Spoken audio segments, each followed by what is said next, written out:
Right, ladies and gents, I'm actually going to just do a video watching the actual stream, because based on the comments that I received on the video I actually did where I just did the slides, there's a lot more that went on here.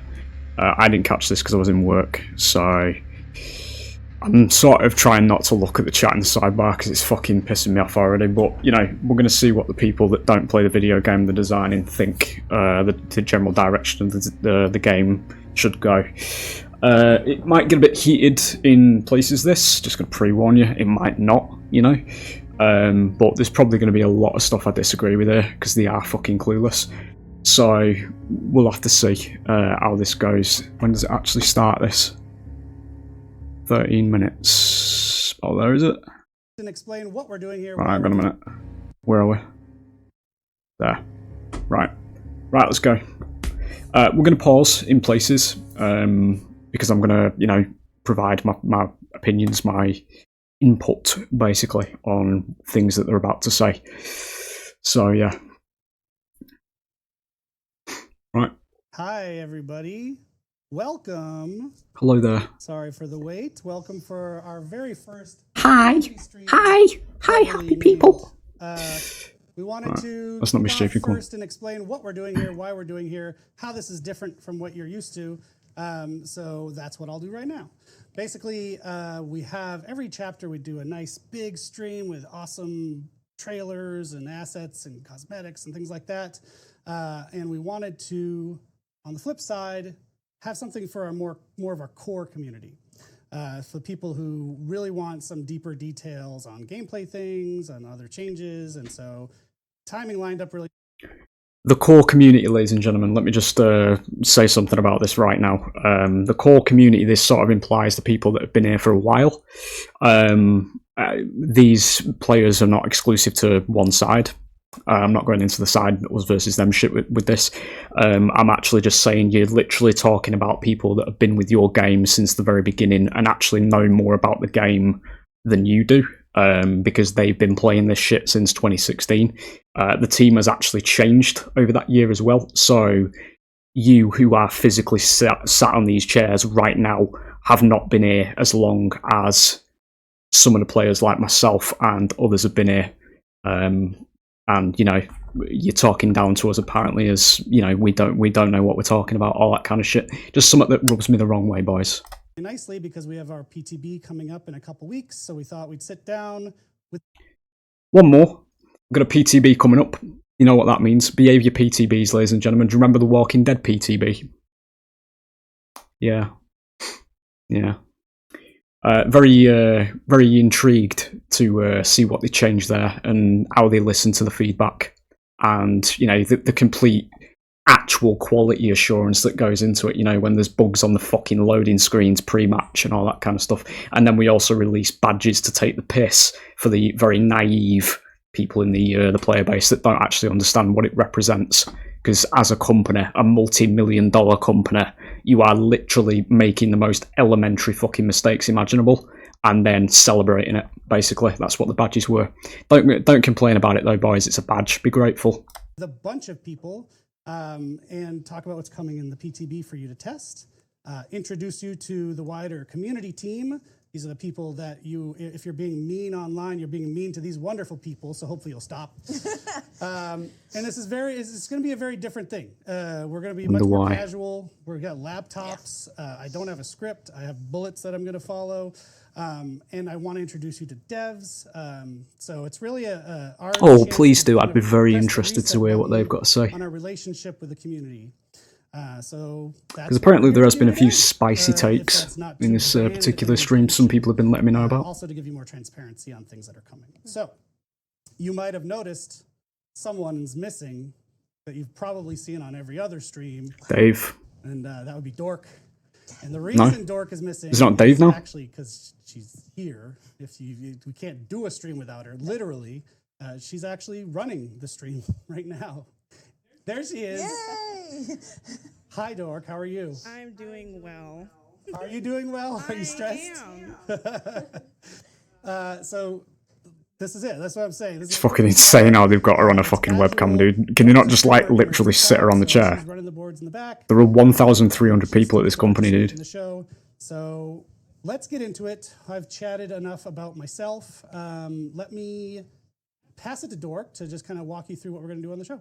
Yes, so we're going to be going into news and updates where you're going to learn some really awesome stuff. Really excited for that. Then we're going to have a deep dive, and that's going to be going into some stuff that's coming up with slugging and tunneling, which I know a lot of you guys want to hear about. Yeah, we do. Then we're going to have the new merch store update, so look forward to that. Heck yeah. Thank you, Dork. With all due respect, when we're talking about the merch store at this point in time, and it's just something I'm going to throw in there, fellas, because as I say, I'm going to say things throughout this video. With the current game direction, I am not spending a fucking penny on it, to be honest, because it's getting really fucking ridiculous, this game, with the blatant favoritism that is going on at the moment. So if things were to improve, I'd probably consider spending my money. Again, this is just me. As I say, it's not going to have an impact on the company. I know that, but it's my 2 cents. I am a whale. I do invest into games that I do enjoy. But even at this point, ladies and gentlemen, somebody who just literally buys cosmetics instantly just for the fun of it, because that's what I'm like with this. That's what being a whale is. I am now genuinely like, nah, you know? Because a lot of the shit that's coming out of this company at the moment is just straight up fucking insulting the consumer base. But, you know, it is what it is. I'm going to turn it up, actually, just 1 second, because I have a feeling it's actually very low. I'll probably have to just remember to commit to the pausing. But yeah, because I'm doing this live. I'm going to do this all live. I'm not going to edit it, just so you can see that we're watching it. So now, these people who have nicely, quietly sat while I've talked, introduce you to more of our community team. Next to me here is Mandy. She's our lead community developer. And we have Omnia, who is our social strategist and all around awesome people. We have more people that I'm excited over future shows to bring on the stream. We got someone in Toronto we want you to meet, people all over the world. So for today, this is our crew. We're going to be bringing on a bunch of designers in a few minutes. So sit tight, get comfortable. And we're going to start things off with news. What's going on in the world of DbD? If you play a lot, if you hang out in our channels, you already know what's happened in the past week, but you might not know what's coming in the next weeks. So first off, I mentioned PTB's coming up. It's going to be the first week of November, currently planned for November 4th. I say currently because anything can happen with live games, but it's currently planned for November 4th. And as I mentioned earlier, the meat of this show today will be the things that we want to be testing in the PTB. So sit tight. It's coming up. And I'm not fucking downloading this PTB, mate. I don't give a shit. I'm literally not. This is going to be the first PTB that I just blatantly don't investigate, to be honest. I'm just not going to fucking play it, dude. I'm really not, based on the changes that are coming. I've only seen the slides, as I say, but there have been other things people have said to me in my Discord, and obviously, you know, under the comments of the previous video about stuff that's been, you know, that wasn't included in the slides and I didn't have knowledge of prior to, you know, doing it when we did the first video, basically. So there are some new things here that are even fucking worse. But yeah, I'm just not fucking playing this PTB, dude. I really don't give a shit. And that same week, something else is happening. Yep, that same week on the Thursday, which is the 6th, we will be having another version of 2v8. So this one is grown. I know it's not, you know, I'm not going to sit here, boys, and just like be constantly negative all the time. I'm probably am going to be, because there's nothing to celebrate here for me.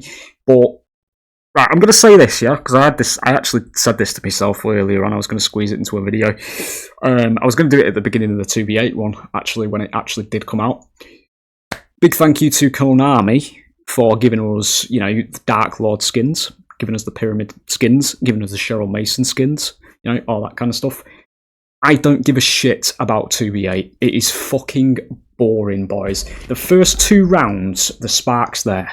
Yeah, it's like, yeah, it's fun. You know, it's chaotic. It's a new spin on the gameplay. This shit is here for 2 fucking weeks, dude. And all it does is tank the fucking queues in the regular game mode. That's all it does, man. Because everybody just fucking gravitates to this 2v8 mode. Like, it's just, I really don't see the spark in it at all, man.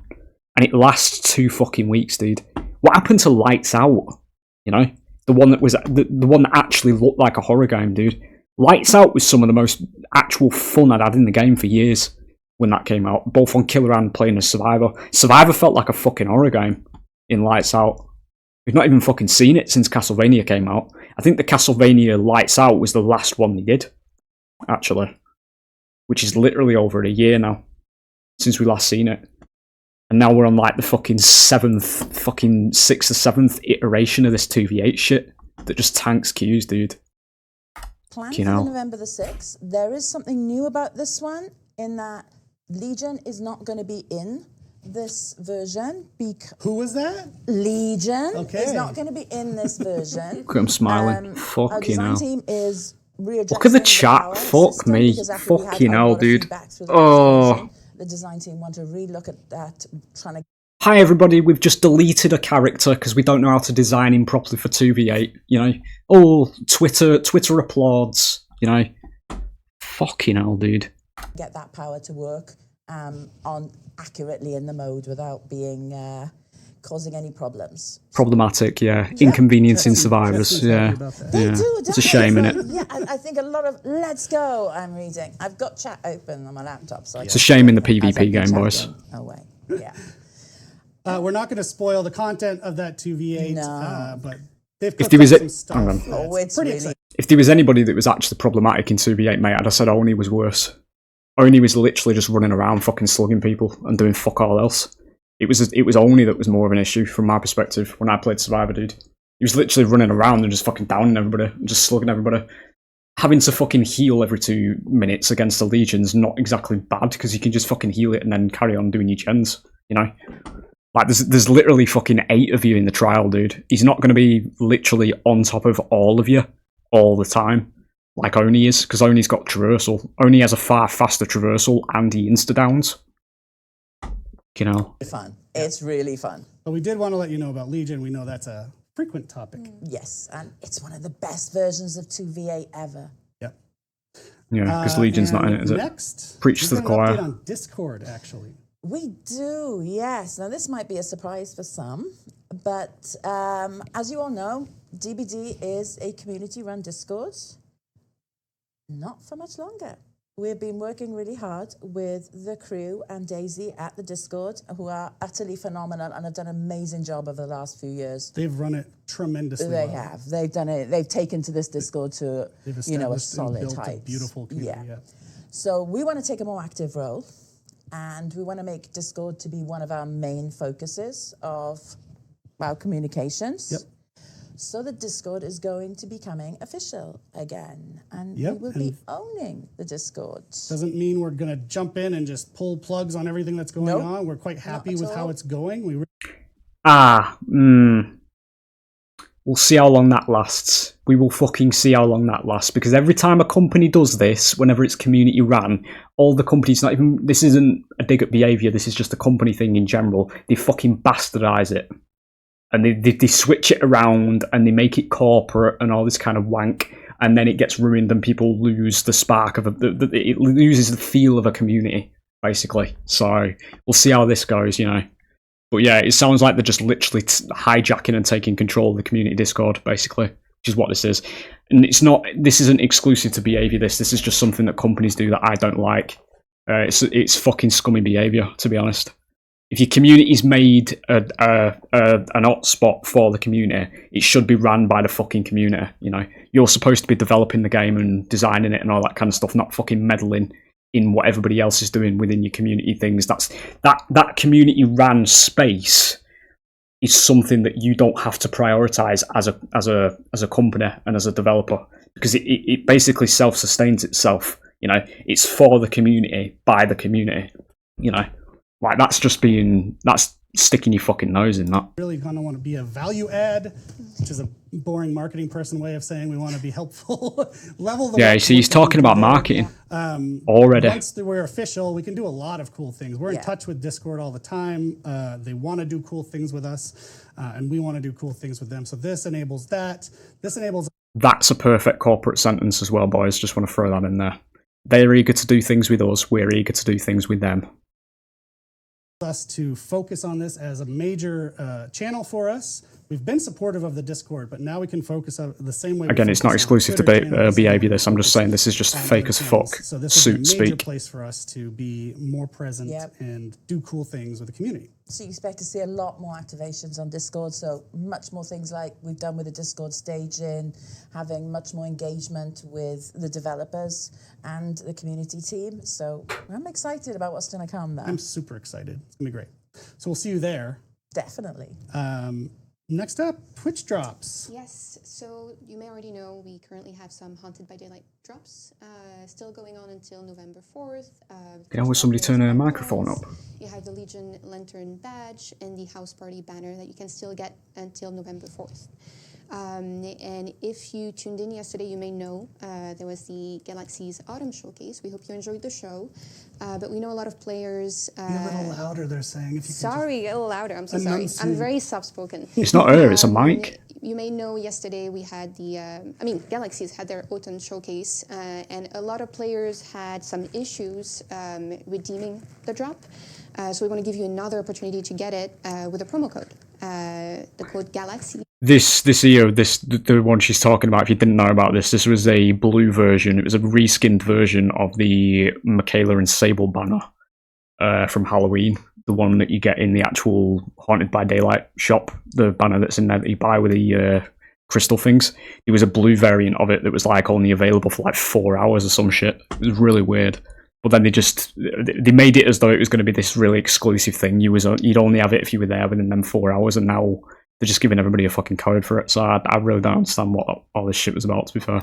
Until October 7 at 1 p.m. ET, you can enter it in the in-game store to redeem the Two Witches blue banner. If you want to put that up on the screen, Dork, we got a visual asset. Look at that. Yes. We're so professional. Beautiful, beautiful banner. So yeah, Galaxies is the promo code. It cuts half of it off, really, but yeah. For anyone who tuned into that stream, that was not how that was supposed to go. It should have been easy peasy for you to earn that. And technical issues happened. So that's how you can get it now. While Omnia is... Can't comment on that, so I'm assuming it died, the stream. You've just returned from a grand trip across the seas to Bangkok, Thailand. Yes, we were at Gamescom Asia last week. We had a Dead by Daylight booth. That Krasu in the middle is pretty good. With a lot of really fun activations. We had 3 Q&A sessions. This is a picture from one of them that we took at the end. And so a lot of questions from the Thai community. It was fully translated as well, which was great. This is where my eyes are, mate. I can see behavior devs like a fucking orc now, because this is how long I've been here. I'm probably not capturing cursor, am I? Hang on. Give me 2 seconds. Again, I'm not editing, just so you know. There it is, capture cursor. Are we on there? We probably are. There's Dave. See Dave? It's one of the devs. He's been here since the very beginning. That's how I know him. Had a Dead by Daylight booth. That's the way I expected was going to be sat on the chair. With a lot of really fun activations. We had 3 Q&A sessions. This is a picture from as well. One of them that we took at the end.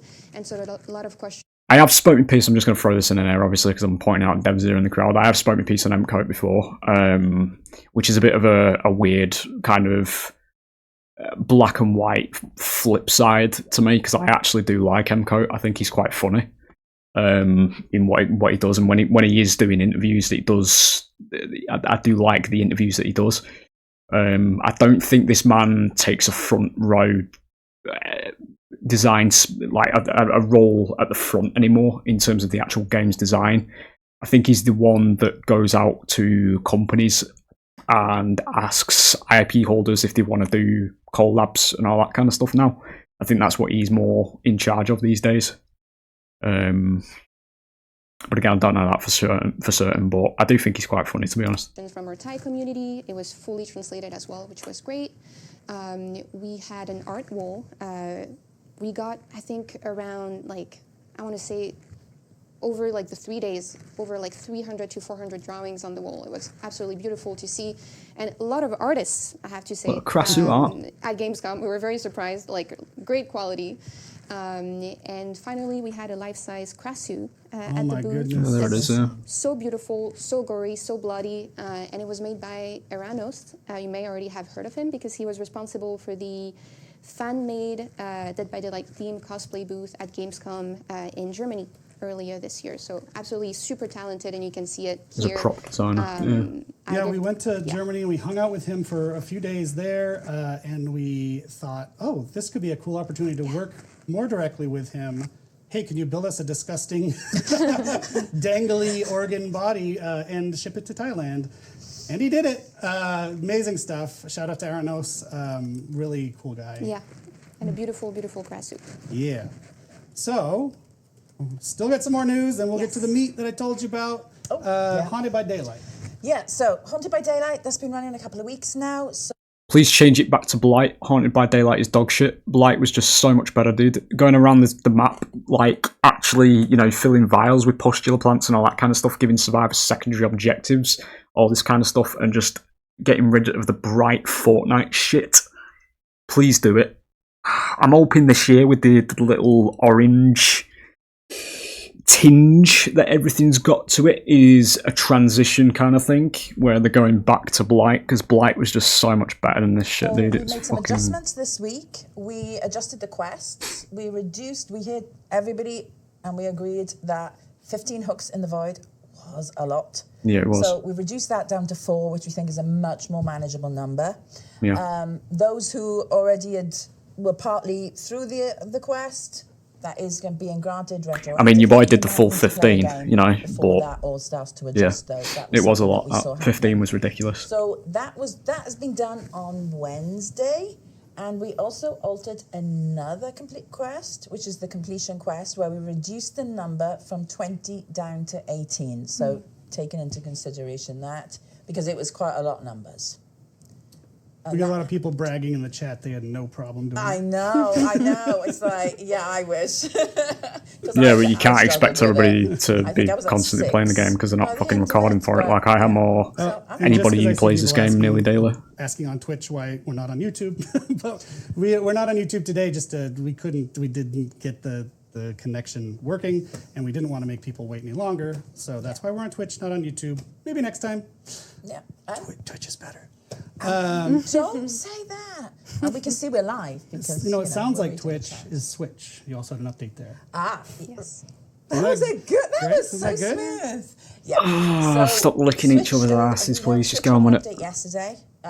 We've managed to get across the matchmaking issue that was causing problems. That was resolved. Yes. That was resolved pretty quickly yesterday, so we're happy about that. Crossplay, we know that's not working right now for Switch players, so that'll be back early next week. We're aiming for the 28th. It might be a little bit before. It's a bit hard to tell with the process, but it should be definitely before the 28th. That's the final date that we've been given for that. So we are really sorry that it's happened. Yep. Unfortunately, it's a bit out of our control, but Switch can still play with other members of Switch, so they're not missing I think this out is on a the Nintendo event, which issue, is a innit? great thing. That's right. All right. As people are appreciating the live dork reaction cam, by the way. Yeah, I'm loving it. I'm watching it in 2 screens. How are you doing back there? I'm doing well. I'm trying to make sure I'm not talking too much because some people were saying that they could hear an echo. She's still got the echo. So I don't want to do that. Okay. Well, we're happy Talk to have away. you. Yeah. If there's an echo. Dude, can you not just sit on the fucking I chair? love you. Fucking I hell, love you in dude. the chat. All right. Again, well, that's it for 1.3 news and updates for K now. We're gonna do a people very that work quick at this company, transition. dude. My fellow colleagues here are going to step off for a moment. We're going to bring on design and product folks to tell you about what you're going to be testing in the upcoming PTB. So let's. Oh, here we get go. on with it. Right.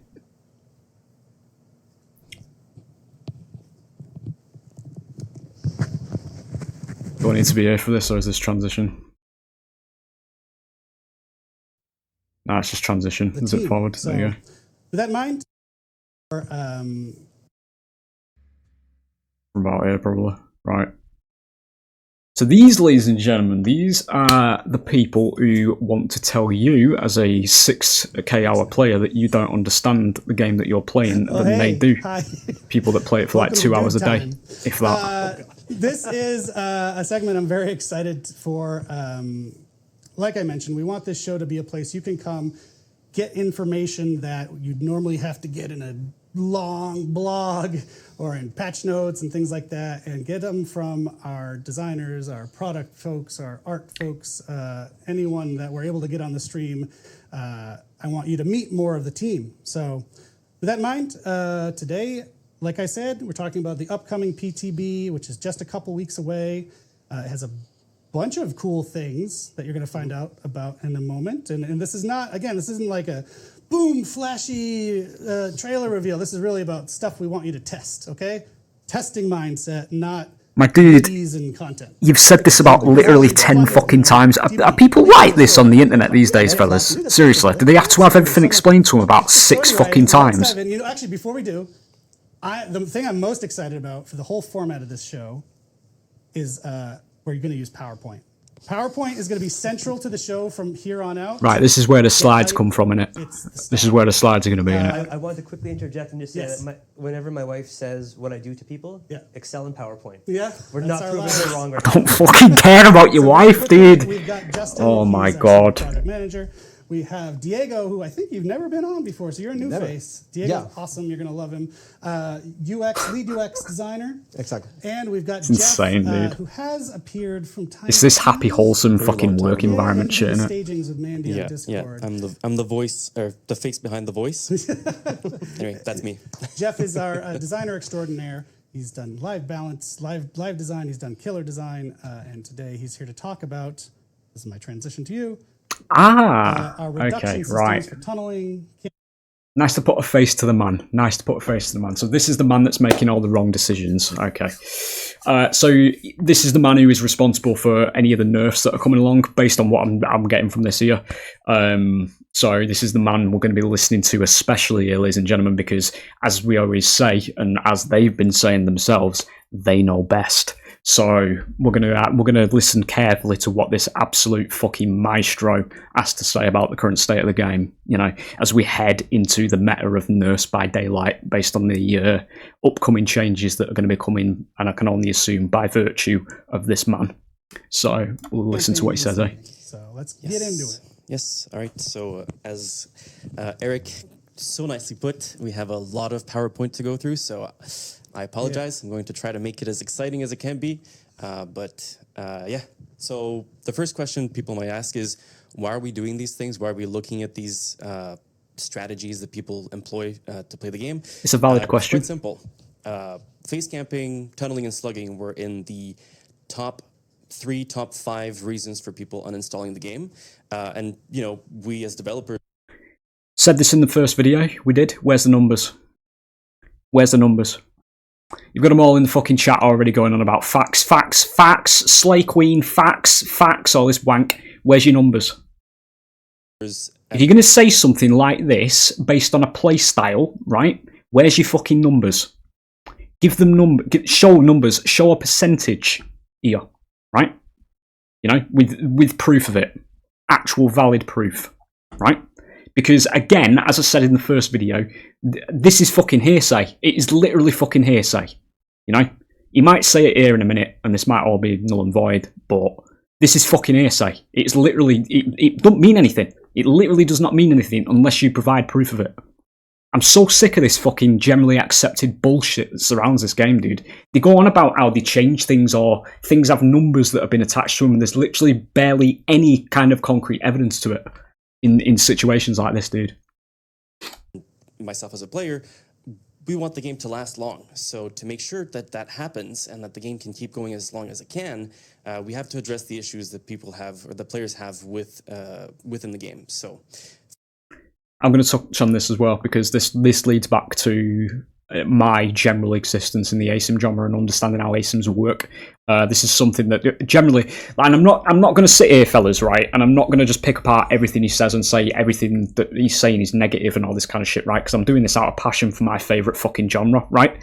If you don't know the backstory of me, before we go into this bit of a rant, because it is going to turn into one, my blood's boiling already. I was a former Evolve player way back in the day, 2015, right? I've been here before these people were. Right, I know how ASIMs work at the end of the day. This is what I'm getting at, right? So when you have an ASIM, right, generally the monster, as it was called in Evolve, or the killer in Dead by Daylight, they're the same thing. There is less of those players but you still need to factor them in, because if it teeters too far in one direction, right, towards the bias, which is going that way now towards survivors, right, nobody's going to play killer, and if nobody's playing killer on Survivor, you're going to experience really long queues. Then people on Survivor are going to start leaving because they don't want to sit around for these queues, right?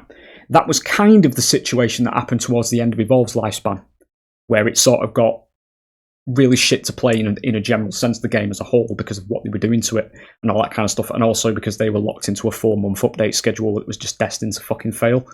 There was a lot of stupid shit that was done with Evolve that didn't need to happen, and was just literally, the game itself of Evolve wasn't the issue, it was literally the way it was handled. It was the fucking suits. Again, this is where a lot of my spite comes from, because all these cunts are fucking clueless. But they'd like to present themselves as knowing what's best for the game and all that kind of stuff, and obviously you can see it here with behaviour, when a lot of them don't actually have a fucking clue what they're doing, they're all winging it. But again, what he's saying here, where he's saying that face camping, slugging and tunneling is having a negative effect on the Survivor gameplay, and again, the baseless claim here that there's a lot of people uninstalling the game because of it, right? You're going to now go ahead and just try and literally stamp out these playstyles, which are playstyles from the killer perspective.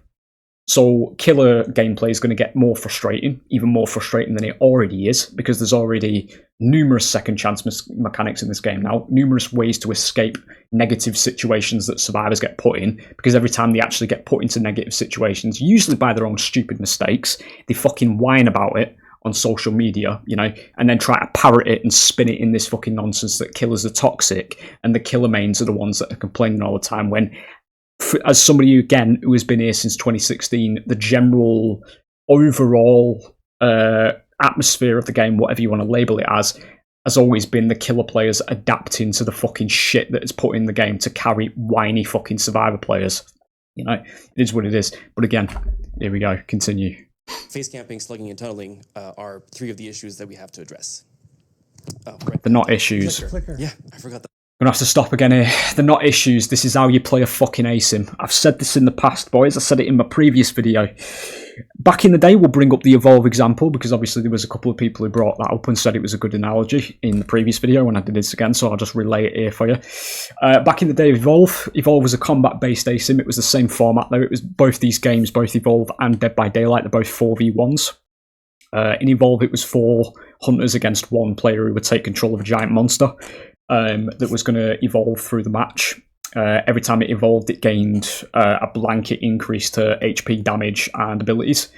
So the hunter side in that gameplay were incentivized to kill the monster player before the monster got to stage 3, which is where was basically the final evolution. That was when it was fully grown, and it was in that game, it was a serious fucking problem when it actually got to stage 3, because you were literally, it put basically an Elden Ring boss in control of a player. You know, a player had control of that shit. So you was incentivized as the hunters to kill the monster as quickly as possible before it got to stage 3 and it fucking wiped the floor with you. On the monster side, and this is the point we're getting at, it was an incentive on the monster side, or a key part of the monster strategy, to tunnel, again, to put it in terms that they're using here, tunnel the medic or the trapper on a team. Right, and back in the day, this was generally accepted because that was the gameplay. If you locked in medic or if you locked in trapper, you had to walk into that game expecting to take fucking flame for it. You know, not in a negative sense of people verbally assaulting you. I mean, you were going to be priority number 1 for the monster, right? So you actually had to be good at medic. You actually had to be more experienced. Usually, you'd start when you were playing as hunters, you'd start on support or assault to get a feel for the game. And then you'd basically transition, if you wanted to becoming a medic player or a trapper player, because as the trapper, you were in control of doming the monster by being within a certain range of it, throwing the dome and catching it in a force field so the monster can't leave, and ensuring that, you know, you could do as much damage to the monster in that time frame that the dome was up to obviously bring its HP lower and get towards your goal of killing it. So when the monster was domed back then, you would target the trapper, because if you down the trapper, the dome would deactivate. You know, getting 2 strikes on a hunter's health bar, which is basically what hook states were, in Evolve back in the day, little white blocks. If you got 2 hook states, you know, strikes, hook states, strikes, same thing. I'm just pulling DbD into it as an analogy to put it into the most likely term. You played on the monster for getting 2 strikes on hunters, because if you got 2 strikes, the next time they actually went down or would go down, they actually just die outright. They don't get the incap phase. So you would essentially try to tunnel the specific hunter, so either the medic or the trapper, to get 2 strikes on them as quickly as possible. So the next fight you walked into them, you could essentially either starve the team of their sustain by killing the medic, or escape a dome by killing the trapper. You know, it was prioritization. It's exactly what is happening here, but we're criminalizing it. Right? That's what's going on. Yeah, that's literally what's going on. He doesn't fucking know that that's going on. He's clueless. The guy next to him probably doesn't know what's going on. He's clueless. Him on the laptop, he's just a fucking front man. The face, he's fucking giggling through it. He doesn't care. And the one on the right, I don't even know who that is, to be fair. I know he's one of the devs, but he probably doesn't know what the fuck's going on either. Right? That's the state we're in with this game. Yeah? Tunneling, slugging, and all this kind of shit that is used by killers is a fundamental part of the ASIM. That's how it works. That's how it worked in 2015 with Evolve. That's how it worked in fucking DbD 2016 to present. Criminalising it. That's so cool. Okay, so let me start by saying or explaining what face camping is. This will be fucking funny. It's described as the killer staying in very close proximity to a hooked survivor. Correct. And over here you can see there's a nice little picture where it shows you what face camping is, what proxy camping is, and what patrolling is. So when you're very close to the hook, that's usually face camping. When you're like mid length away from the hook, that's proxy camping. You're just making sure, you know, the survivor's still there. And when you're a little bit further... Careful, that was a bit intelligent there, because that was actually true. That's you when you proxy camping, right? I'll say this as well. We'll just lump it in here so I don't keep pausing. But as I said at the beginning, we're going to do this. We're going to say where I come from with this kind of stuff. Put me input into it, fellas. Face camping. If you're doing this as killer, as I said this in the other video, if you're doing this as killer at 5 gens, you're throwing the game. You are literally throwing the game. The only reason you are not throwing the game, and this is the more relevant situation here, is because survivors will literally just stand where this other one is, this proxy camping one, and they'll literally just stare at the fucking killer while the person on the hook's dying. That's the problem here. It's not the killers. That's the problem. It is a survivor issue, this. But they're going to start slapping all this stupid shit onto it and blame the killers for it. If a killer is doing this at 5 gens, you're basically being given a win. Because what they do is they'll stand in front of it so the anti-camp climbs, and then they'll unhook. But you can choose as a survivor to basically just wait until you're right at stage 2, or right before you go to stage 2, and then unhook yourself so you don't get the second hook state. Then you still get your iframes, you can still get to other pallets in this time, all this kind of stuff. As long as you've got rudimentary looping knowledge in that instance, and it's not some kind of ranged killer like Blight, or anyone that can move fast, I should say. By that point, if the survivor team is awake enough to realise that this is hard throwing and they're actually just doing generators, right? The game's lost. The game is literally fucking lost. Because then they just put you back on the hook, you're back at stage 2, they continue fucking standing there, you know? They're doing gens. Gens that are basically at this point in time, when they're back on the hook at stage 2, you're probably going to be at about 1 gen. Realistically. With the speed that gens go these days, if you're just doing the gens, basically, you know, it's literally a fucking you're throwing, mate. You're literally throwing, and proxy camping is even fucking worse because when you're proxy camping, you're not fucking building this meter as much, so that's even fucking worse, mate. To proxy camp because they'll still be doing generators because they know you're still near the hook, yeah. But that meter to get them off the hook, to get that second hook stage again when they unhook themselves, is going even slower, mate. You know? So this one in the middle is fucking worse, mate. And you're literally just throwing the game. But here we go. Enlighten us. You're patrolling here, looking from afar, seeing no one's going for the save. Okay, so that's basically what the different steps or stages of camping are. Yeah, maintaining pressure. Because this is a PowerPoint presentation, I figured it would be very nice to have some key data points. So I went and looked at the data because I think sharing data is always useful. So overall, we think showing data is useful, but we rarely ever actually do it. You know, whenever we make stances against what killer playstyles are or something that's problematic within the game, we just decide to be very fucking vague about it. Right. You know, our MMR still is hidden despite everybody, Survivor and Killers, wanting it to be shown, but we're still not showing it for some reason. Right. We have seen that since the start of 2025, face camping, so the closest proximity to the hook, has not really had any major shift. It's been pretty steady. Because again, Killers are still starved for time, basically. This pertains to a lot of new Killers, I think, for the reasons I've just literally mentioned, that face camping is throwing the game. If you're doing this immediately at 5 gens, you're going to lose the game. But if you're doing it as like, say at like 1 or 2 gens left, then that's when it can become viable to do, because it's literally a comeback mechanic in that instance. But in the current game state, because gen speeds are still unaddressed, and it's not the us versus them kind of shit, it's about an actual legitimate game health concern, because generators are being done within 30 seconds by running 2 fucking survivor perks in conjunction with each other. It is literally a gen speed issue, all of this. Killers are camping, tunneling, slugging, whatever, more, because they're literally strapped for time. That's it.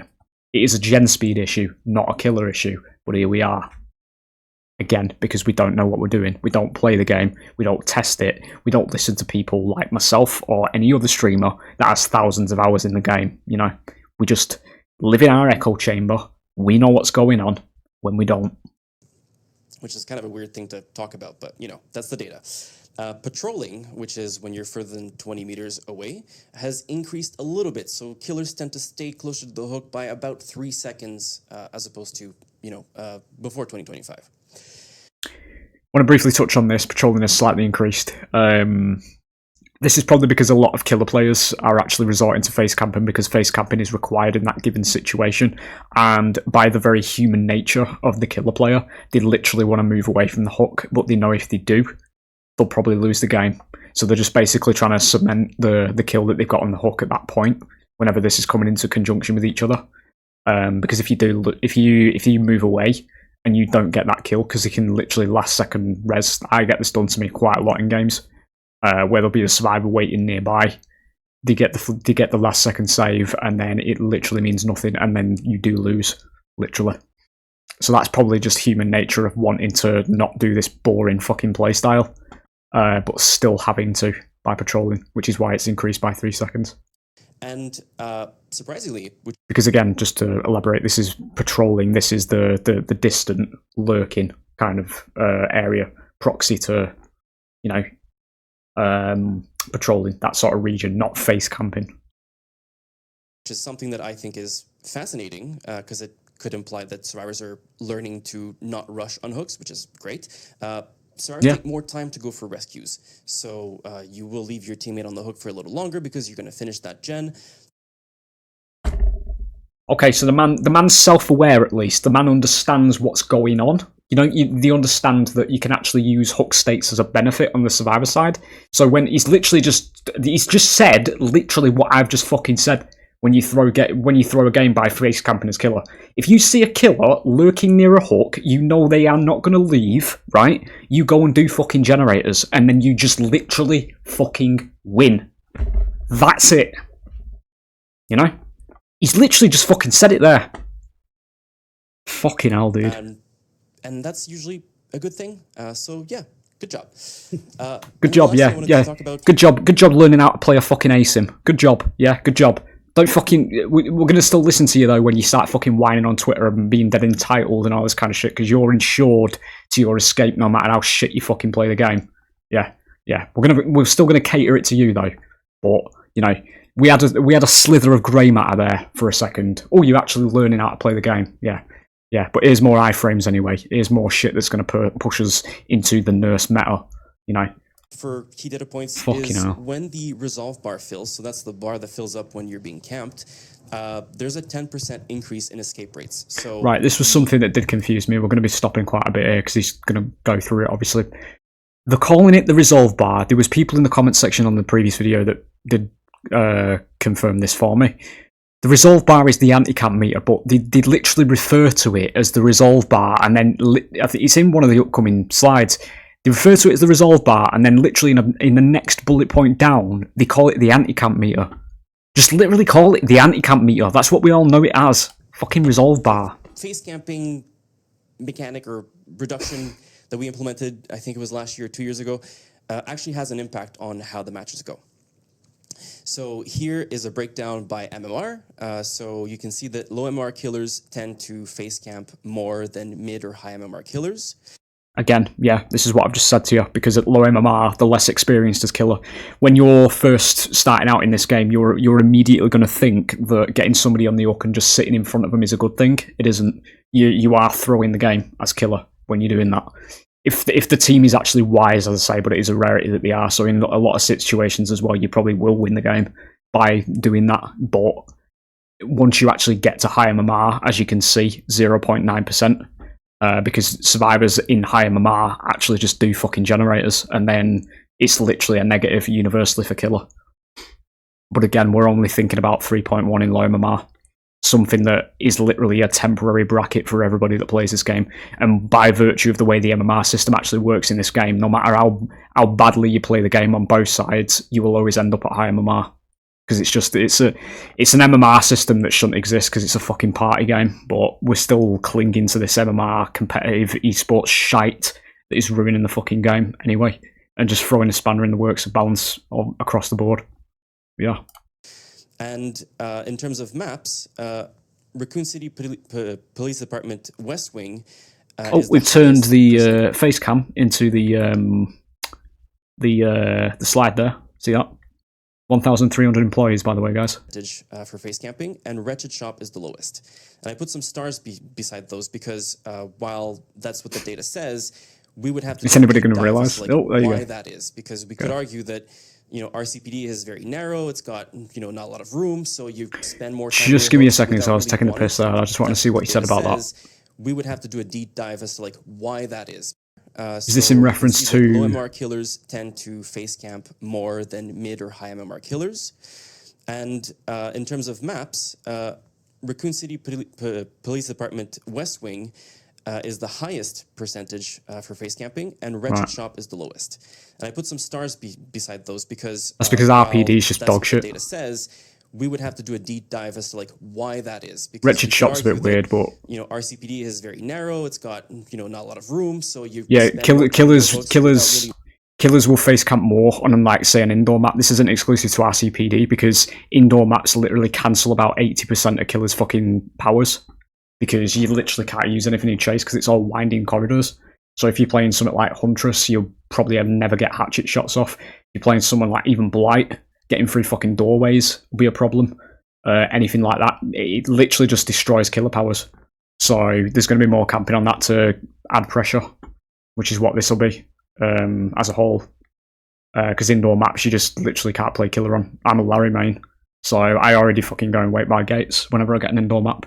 Because I'm not playing a game where I just can't use my killer power. Wanting to, but I think it's interesting to share that these are the highest and lowest. As to why, I don't know. Maybe you can tell me. So what are the goals with the... You want me to do your job for you? Updates in the upcoming PTB? The first is to bridge the gap between solo players and survivor with friends, and it'll all make sense in just a second. And the other one is to make the anti-face camp mechanic fair for both sides. So you may, as killer, have experienced the meter filling up too soon after you've hooked someone, or you've hooked someone in the basement and you hook another survivor, and the first one's filling up their meter. There's a lot of scenarios where it could feel a little oppressive. Right. Let me say this. I'm going to say my piece on this because he's sort of speaking sense here, but at the same time, it's not. They never put it into practice because they'll say shit like this, but they'll do the complete opposite of it. The problem with the anti-face camp as somebody who plays this game, I play this game daily because obviously I'm a streamer for it, so I experience 10, 20 rounds a day, right? More than the average person, you know. And most of the time, I play about 80% killer, 20% survivor, right, in my play sessions. I have never, on killer, because obviously I don't face camp because I know it's a negative, I have never had anybody get off the hook by the face camp meter, ever. So it's not the face camp meter itself that's the issue. It's the fact that you are locking me out of my strategies for the sake of the other players. Or the player who should be being punished presently for being in a negative situation. That's the problem here. And obviously, this is the tip of the iceberg with anti-face camp, because it's literally going to get fucking worse. You know, because you just keep adding all this shit to the game. So soon they won't be able to do anything as killer, you know. So when he's saying it feels oppressive, he's touching on the border, basically, of where we are, from my perspective anyway. Because it already does feel oppressive without fucking second chance perks that are in the game that you have to deal with. Need a drink. Voice is scratching. Carry on. So what's next? In the upcoming PTB, you'll be able to test and hopefully give us a lot of feedback. The resolve bar, when being camped, will be visible to all survivors. So that means if I'm being camped and Diego is doing a gen on the other side of the map, he will see the resolve bar filling on the HUD. So he'll be able to tell, one, that I'm being camped, but also what the progress is on that camp meter. The next you don't need thing to run is Kindred the anymore. meter will fill up faster based on how long the killer stays within proximity of the hook. So this is really cool because first we've also decreased the rate at which it fills baseline, so the killer's not penalized for walking by or anything like that. It's really just if you spend a lot of time near the hook, it will fill up much faster, up to 200% of the life value, which is... Okay, now, mister, I don't know what his name was. I raise you a question, because there's something you should be thinking of as a developer, and I bet he hasn't. I bet he doesn't fucking mention this, right? What happens in a Swift group, or any kind of coordinated group, or even solos, once they figure this out, right? Because this will be fucking figured out very quickly. What happens if I've got somebody on the hook, and a survivor decides, right, I'm going to loop this killer around the hook? So do I just have to fucking abandon that hook, that chase, you know, in that instance? Because it would be a net negative, because I'd basically revive the fucking survivor myself by being near them while somebody's running me around safe pallets next to the hook. Couple it with Swift, the coordination and the complete fucking breaking of the game that Swift does. This is going to get exploited like fuck if that's the case. I was going to say guarantee there, but I bet you we haven't thought of that. 10 charges per second. And then the last thing we did as well is we increased the range of the anti-face camp radius to 20 meters. So it's a little bit more punishing in a way if you decide to stick within, 20 meters with a hatchet pulled out or in a chase. Other scenarios. In a chase. Oh, right. And there's one last thing I forgot.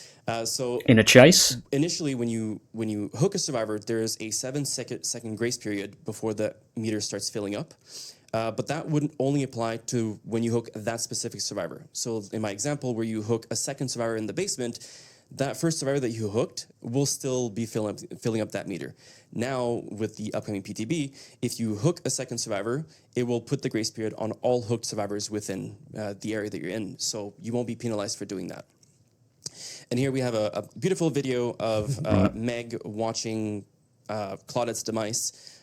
And I zoomed in on... Oh, maybe we want... I was going to say your face comes in a way, mate. Thank you. I zoomed in on the HUD so that we can see the resolve bar filling. And so that's the first thing you'll notice, is that it's visible. But the second thing you'll notice is that as the trapper just sticks around there, it'll fill up faster and faster, which is what we were saying. Well, what I was just saying about it filling up faster based on how long you stayed near the hook. And hopefully, with the visible resolve bar, you'll see... Again, hopefully... I'm trying to just think of the speed there. More informed decisions about the state of the game, right? Like, in terms of macro, what's going on, where you should be, what you should be doing. It is pretty fast. I think it'll be really helpful, but, again, you guys can test it out and get feedback on it, because that's the whole point. It does get faster the more you spend as well. Can test it and give us some insight as to how it feels and what it's like. And I'll jump in there just because, thank you. That's the point I was going to say. You'll will probably get sick of me saying it. We really are testing these features in the next PTB.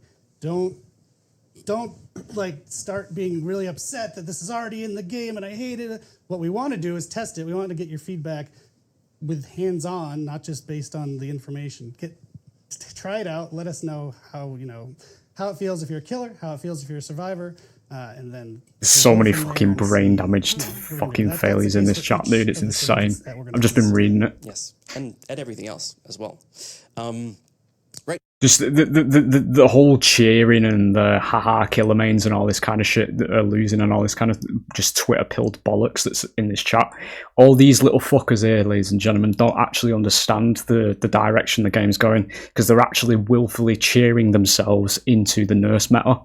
And when it actually does arrive and they start to realise that everything they're currently saying in this chat is complete utter fucking brain damage, I will be fucking laughing hysterically. But, it is what it is. I won't be laughing at the state of the game, because obviously I'll be one of the people that'll be forced into playing fucking nurse. But, from that perspective, it is pretty fucking funny, to be honest. So, just how completely clueless and brain damaged they are. Let's move on to the next one. What is tunneling? Well, tunneling is usually described when you go for the same survivor until they are out of the match. The way you play an ASIM. Here we can see Nia with zebra pants being targeted by the Skull Merchant. The killer we popularized to hate, basically, by listening to very shit streamers. Maybe that expresses my feelings towards zebra pants. Maybe it doesn't.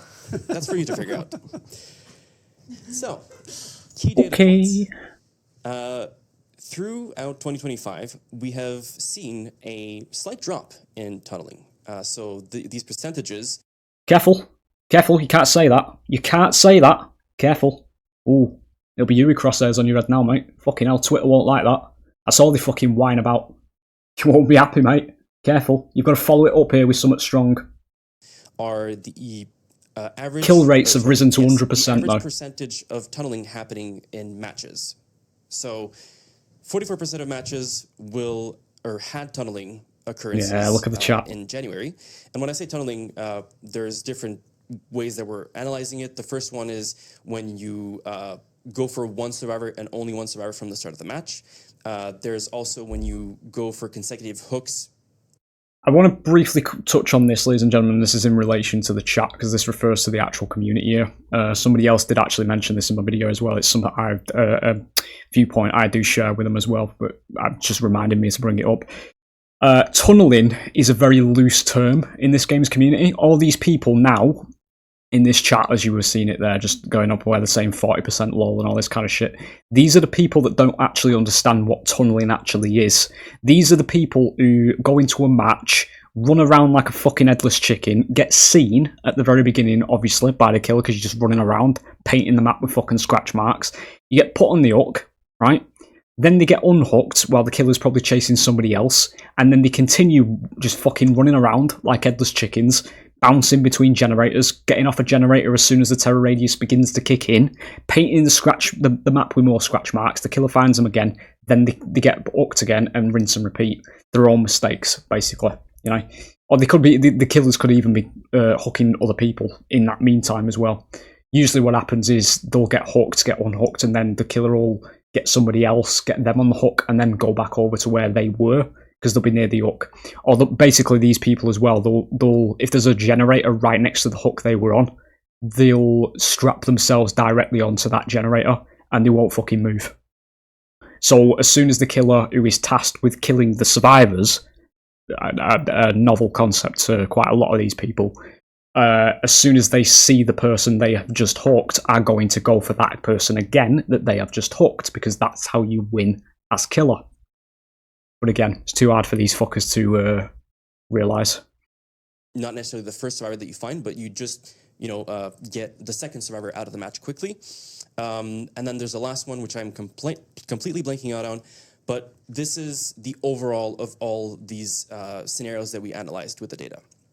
And as you can see, this morning, when I got the last bit of data, it's down to 40%, which is a 4% drop. It's pretty important. And then if we look at the breakdown by MMR, we see the opposite of what we saw with camping. So low MMR killers tend to tunnel less than high MMR killers, which is also interesting. And you know, we do you know why? Oh, I'm gonna spin you a fucking story, boy. Here is that high MMR survivors are just more efficient, so therefore feels like the most efficient way to combat their efficiency. But that's another thing that. And what is their goal, sir? What is their goal in the match? What are they efficient with? What are they doing better than all these fucking potatoes in the chat currently? They're looping better, they're doing gens better, they've got more self-awareness, they are playing the fucking video game to the actual potential that they should be playing the video game to. And that is when you start to realise that this game is fundamentally and increasingly survivor-favoured. It is literally a fucking fact, and you're about to display it in front of all these fucking Twitter vegetables, the actual truth here, and in front of yourselves. But you're going to U-turn it and cater to their side of the viewpoint, because there's more of them, they're more vocal, and they won't fucking shut up. And that's the reason why, again, we're walking into Nurse by Daylight. You guys can, theory craft on and help us understand. There's no theory crafting needed, mate. That's literally how it works. That is how it fucking works. Gen speeds have been too quick for fucking years. We're adding more perks every patch that increase gen speeds. We just got one with fucking V, one that can increase the frequency of skill checks. Couple that with the stakeout perk that turns every skill check into great skill checks just for being within the terror radius of the killer.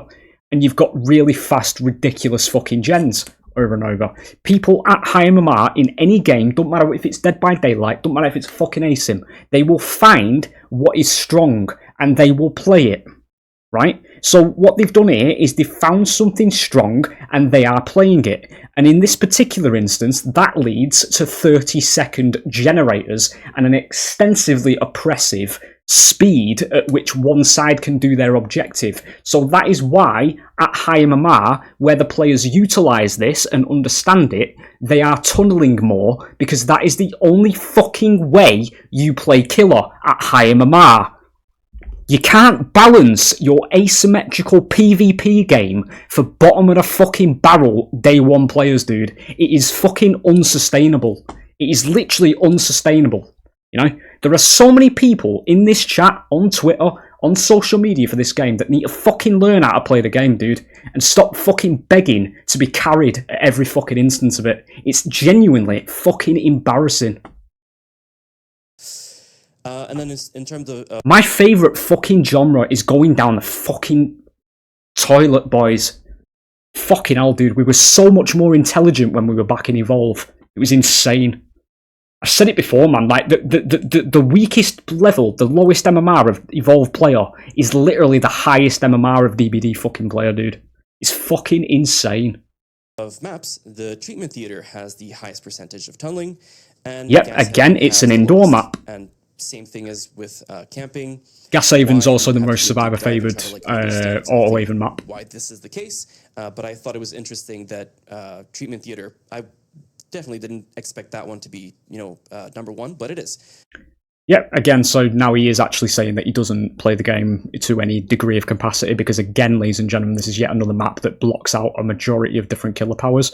So when you can't consistently land your killer power, and you can't consistently end chases very quickly, because this map also has a lot of fucking really strong windows on it as well, deceptively strong, where they can just chain them back to back to back. It makes playing an M1 killer on this map borderline fucking pointless, because there's literally fucking window, pallet, window, fucking everywhere, dude. So by the time people are probably getting somebody on the hook in this game, they're at fucking 2 or 1 gen, because they literally just chain windows back to fucking back. That's why it's so...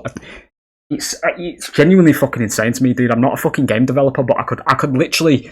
If they gave me... If I had, like, the knowledge of how to code a game, just surgically imprinted for 24 hours into my head, right, I'd fix this fucking game in 24 hours, because I know how to do it. I know what needs to be changed.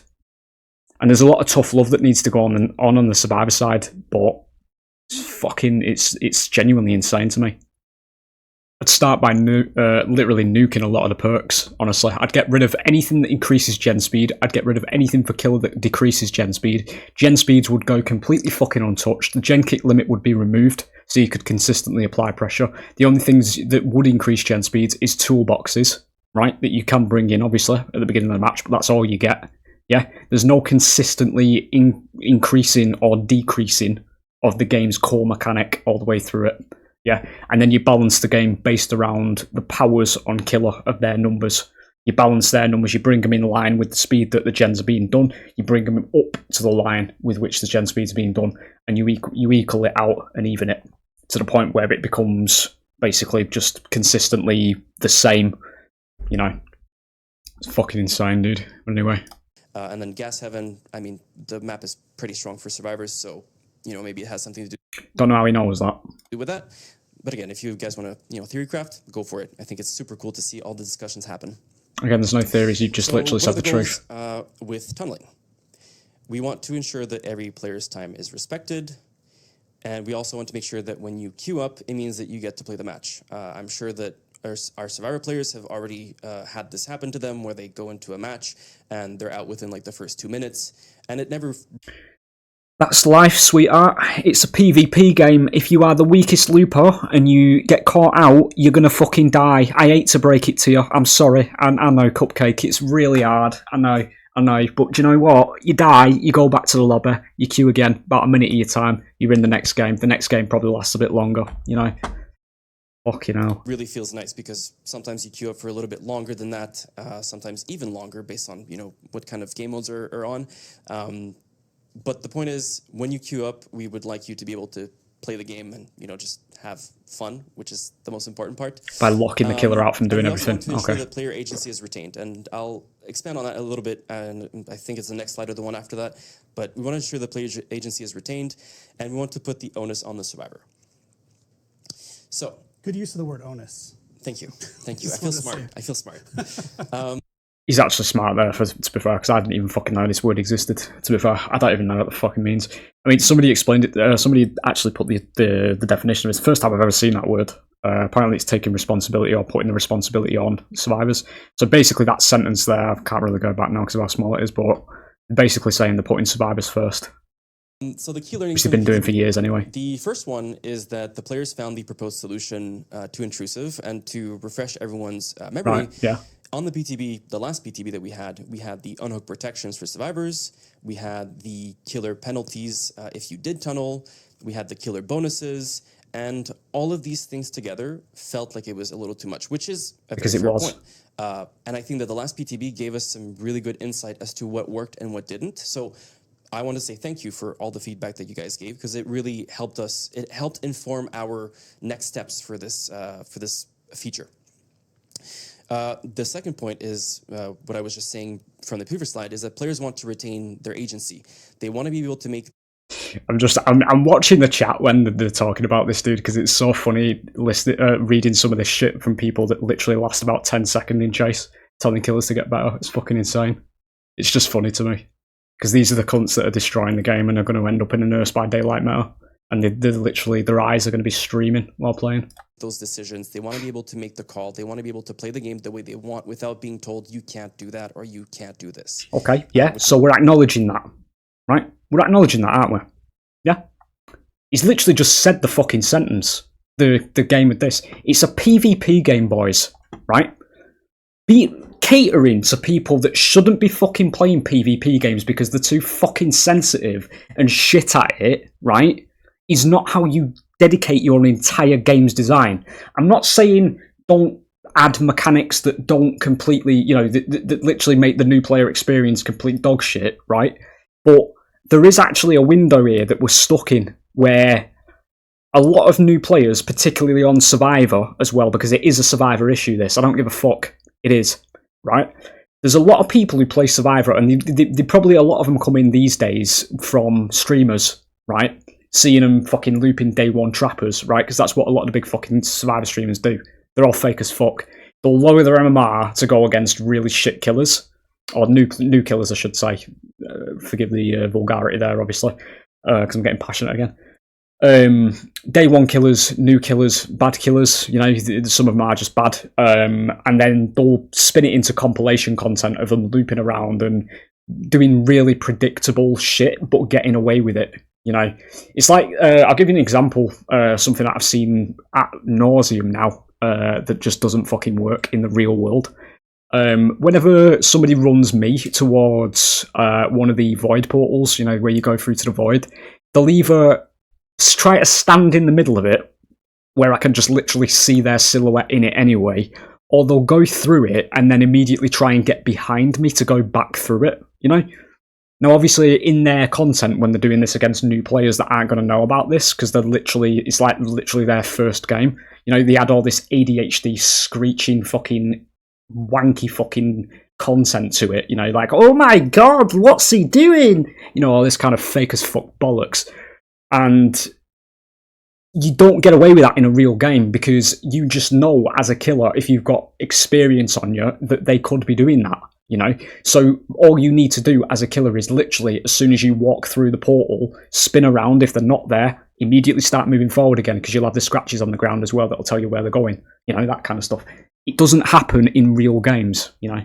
But these fuckers that are turning up, the entitled ones on Survivor, are watching their fucking favourite streamers pulling this off, thinking the God's gift to gaming and all this kind of shit when they're literally at low MMR, yeah? And then they're going into games, realising a very fucking harsh truth, and then they're projecting it onto everybody else, and that is the situation we're in here, where we're having all this babysitting shite design implemented for these fucking wankers, you know? It's a byproduct of streamers. It is literally a byproduct of streamers. I've said it for ages. I don't give a fuck if it comes across as targeting people or anything like that. It's the fucking streamers. It's a streamer issue, this. But again, this is what disingenuous content creation does to a fucking community. Said it for years. Again, is a very, very fair point. I literally watch Survivor streamers and I see some of the things that the killers are doing, mate. And I'm sat there just thinking, you never get away with this shit in real games. You'd literally never get away with half this fucking shit that's going on, dude. Even when they're looping them around pallets, and the killers that are looping around pallets, they'll be like literally parallel around like a full 180 around like a pallet on like or even, you know, where it's just like a little bit of trash in the middle of the thing. And as soon as the survivor passes through the pallet, the killer will be basically 180 degrees the opposite side of the wall where that pallet is, and they'll already start swinging and lunging forward. So they've got that massive window where they can just drop the pallet and stun them. And then they all start going, oh my god, why is he doing that? Oh shit, that was close. You know, all this kind of shit. It's like, fuck off. Disingenuous fucking wank stain. Carry on. And then to build up on that, a lot of players felt that the solution in the previous BTB held their hand too much. So it was, you know, you got a unique hook, so now you get like a gen kick bonus, or you got the aura reveal, and then... The gen kick bonus that was actually relevant and would actually help in the current meta, but we removed it. Good job. The way that it was described, which I thought was a really good way to describe it, was that it felt very, very cookie cutter. There was one right way to play the game, and if you didn't do it, then you were kind of like shooting yourself in the foot, which is... Yeah, which is currently what you're doing. That's currently what you're doing with the fucking changes. That's literally the entire thing that you're about to implement and about to put into a PTB. You are literally doing that right now. You are cookie cutting the game for killers. Yeah. Survivors can make numerous thousands, millions of mistakes. Killers, as soon as anything goes wrong, you lose. I do this in some of my videos. I post videos where it does go wrong for me. I've got at the time of this being recorded, I don't know if it's going up on the channel, if it's gone up on the channel yet, I've got a Houndmaster game coming up on Badam, where I spend basically an extra 20 seconds at the start of the trial looking for survivors, because I don't immediately find them because I'm not running Lethal Pursuer. And essentially that initial 20 seconds at the very beginning of the trial loses me the game. Entire game, because I go down to 1 gen in 3 minutes. Not super cool. So what's next? Can I just say before you say what? Yes. Watching chat hang on every bullet, reacting to each bullet before you get to the next one is great. It's great. So it's positive. People good are stuff? locked in and they have lots good. of thoughts. Good. I'm before glad they know what you're going to do. Great. I'm glad that the PowerPoint is working. Every word. So just sounds like an us versus them war in the fucking first chat. One is that survivors will get their unhook protections. And I'm going to go into more detail what each of these means. This is just like a high level of what is next. The killer will get some bonuses. You don't. And there are We no know more this. killer penalties, which I think was the most polarizing. There's no more topic killer with penalties, but there's no TVs, the bonuses. penalties. So there's no more penalties. We're good? Okay. We're good, I thought there was something else. Okay. I'll jump in if I need to, but you're doing All right, great. Good. So unhook protections, most of it is the same, but there are some differences with what was on the last PTB. So you still get 10% haste. You still get the endurance status effect, which means that if you get hit, you'll go into deep wound instead of going down. 10% haste, by the way, that's the same move speed as Huntress and 110 killers. So for this basically means you will have to hit them at range to get anything out of it, and then you've also got endurance as well.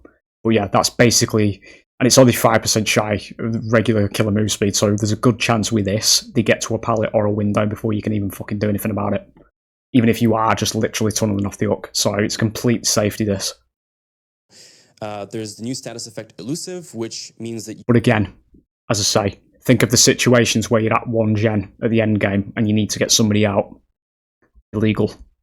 you cannot be revealed, you will leave no pools of blood, no scratch marks, and you make no grunts of pain. One thing that we added as well is that you will make no sounds, so you won't be, coughing or puking or stuff like that, because some killers had very clever ways of bypassing the system in the previous PTB.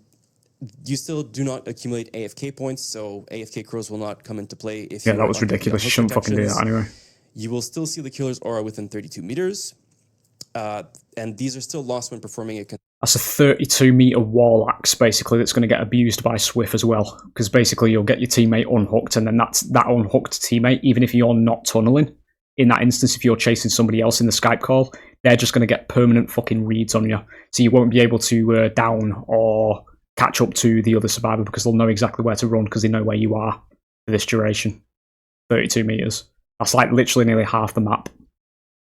Bad design. Action or when being healed a full health state. And I think it's also important to remind people that when it's in endgame, these bonuses are mostly turned off. The only ones that are on are the 10% haste. And again, I just want to bring your bring your attention to the chat again, because there's a lot of them saying that aura is bad when it's not. It's literally one of the best things you can have in this game. But again, they're all fucking clueless. That's what I talk about. Endurance that are granted for 10 seconds. You literally, these people are saying it's effectively bad to know exactly where the killer is, when a core part of this game's gameplay at loops is mind gaming, because you don't exactly know where the killer is. That's what the red light mind game is. They're literally fucking clueless. They don't know what they're talking about. There you go. Seconds, which is what it is currently on live. So here we have a video again. Meg is the star of the show. She gets unhooked, and I zoomed in on the status effects. You can see there's the endurance, there's the haste, and there's elusive. You see the killer's aura. Fucking hell. The survivor basically has a lot of tools to... Look at the duration of it as well. This specific instance is... That's with endurance as well. Look at it. They're literally showing you on camera, dude. You can't fucking make this shit up. You actually cannot make this fucking shit up, dude. They're literally showing you what the main problem is with this shit, dude. Meg is the star of the show. Live on camera. She gets unhooked, and I zoomed in on the status effects. You can see there's the endurance. So not only have you got wall axe, right? You see this. She gets unhooked, which would be a negative if it was a properly made ASIM. Has a lot of tools. She's jumping in front of Jake, body blocking with the iframes. Specific instance. She misses it, gets in front of him again. So it's completely no-brainer, 0 IQ. Gets away, speed burst. He's got to wipe his weapon. He's got to catch up now, and he used Trapper as well, obviously, for the purposes of example. So that's going to take him fucking ages to catch up. PowerPoint can do that. Yeah, I have the clicker, I have the power there, Fuck which is great. Me. What you noticed as well is that Meg was trying to, stop the killer from go after Jake, which is one of the key differences that we have. One of the bad design states this game's in. That the survivor no longer loses collision with unhooked protections. So, key differences. We have removed no collision from unhooked protections, and we've decreased the killer aura reveal to 10 seconds. So it doesn't last the entire duration of the 10 seconds. And you might ask why? Well, we saw in the previous BTB that survivors were weaponizing both of these effects to go for aggressive plays, Right. as opposed to trying to survive, which is the intended goal of the unhook protections, is to put you in a spot. Okay, yeah. So we see this, right? So what was that then, when Meg jumped off and tried to body block for Jake? How is that any different from weaponizing? See, this is the thing, fellas, because they don't fucking consider it. They're not thinking of what weaponizing actually is. They're thinking of the aura reading. They've got that part down and that part correct, but you're still being in a negative situation as survivor and just fucking throwing yourself at the killer and being rewarded for it. This doesn't work at high MMR for the reasons they've just said earlier on in the video, which is why tunneling is rampant at high MMR, because you don't have time to face all this shit. And then they're just adding this and celebrating it again. Where you can make better decisions to survive. So what we saw was that killers who were actively trying to not tunnel were being punished by these things. Yes. Right. Moving on. Nothing more to elaborate. There you go. So we're just going to face that again then. There you go. So we've added another effect on top of the rest of them, you know, to do that. W's all around. Killer bonuses. Cabbages. So upon a unique hook, which is hooking a different survivor from the last. So I got hooked, and then Diego gets hooked. Oh, that's a unique bonus. Sorry. I tried. So the first one is that you will gain Bloodlust for 15 seconds. Okay. And the second is that you gain a Apparently this doesn't last blood though, point somebody was multiplier saying on in the your match Discord. score. And the last thing that we did different from the previous BTB is that we have buffed a series of score events related to hooks. So now when you, for example, when you get a first hook on a survivor, That score you get event's 750 shite, dude. blood points instead of 750. 200. It was very low. It's still very low, mate. I'm not sure. I should have put it. Anyway, I forgot. So here's a video of the bonuses in action. I cut the previous part before that moment because I was being looped by the Meg bot for so long and I was so embarrassed. So I just cut to the point where You're not doing yourself any favors, pal. So as you can see here, I hook her. I have the Bloodlust bonus, so I'm moving slightly faster. And you can see the golden marker on the hook counter, which I don't know about you. Can still vault with it. I'm a survivor main, but when I play with Deja Vu and I have that yellow bar, it feels Survivor really main, nice. right. So having that Okay, somebody warned me marker about right that. there feels just as good. That's good UX. That's good UX. That's as a segue. Yeah, this is something we have been working. Explains why he's been to looped make for sure so that it's long also with a fucking as bot, dude. understandable as possible when you're meeting this feature and it's enjoyable, even if you already know it by heart as a new engaged player. So every little effect that we work together, like also the fire that we used to have on the generator, that's UX. Yeah, It feels really good. And then I'm gonna replay it again, just because there was a portion that we missed. But No penalties for double one thing looking. that's important Okay. to note is that our more advanced players will probably ask the reason why Bloodlust, like it resets or goes down when you're not in chase, or there are rules with Bloodlust because it is a mechanic that we have. Take you to a pallet, goes. Where it builds up during chase, and it you lose it if you break a pallet or if you hit a survivor, and there's all these things. So for this particular instance of Bloodlust, you will keep it until you use your power. So, too bad for Blight, I guess.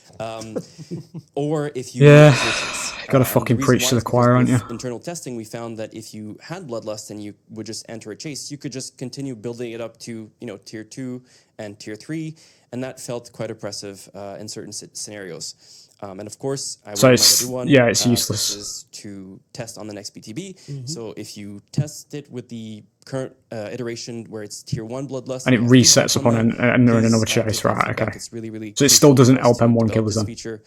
And then the last bit over here is, again, I chased Claudette for so long to try to hook her a second time, and I just skipped to the part where I downed her, and now I hooked Claudette for a second time in a row, so I didn't get the golden hook marker, and I didn't get any bonuses from that, so that means I do not get a multiplier from that specific hook, and I also do not get Bloodlust. And I think that's something really important to note, is the blood point multiplier is based on the total count of unique hooks that you have and not the sequence or the streak that you have.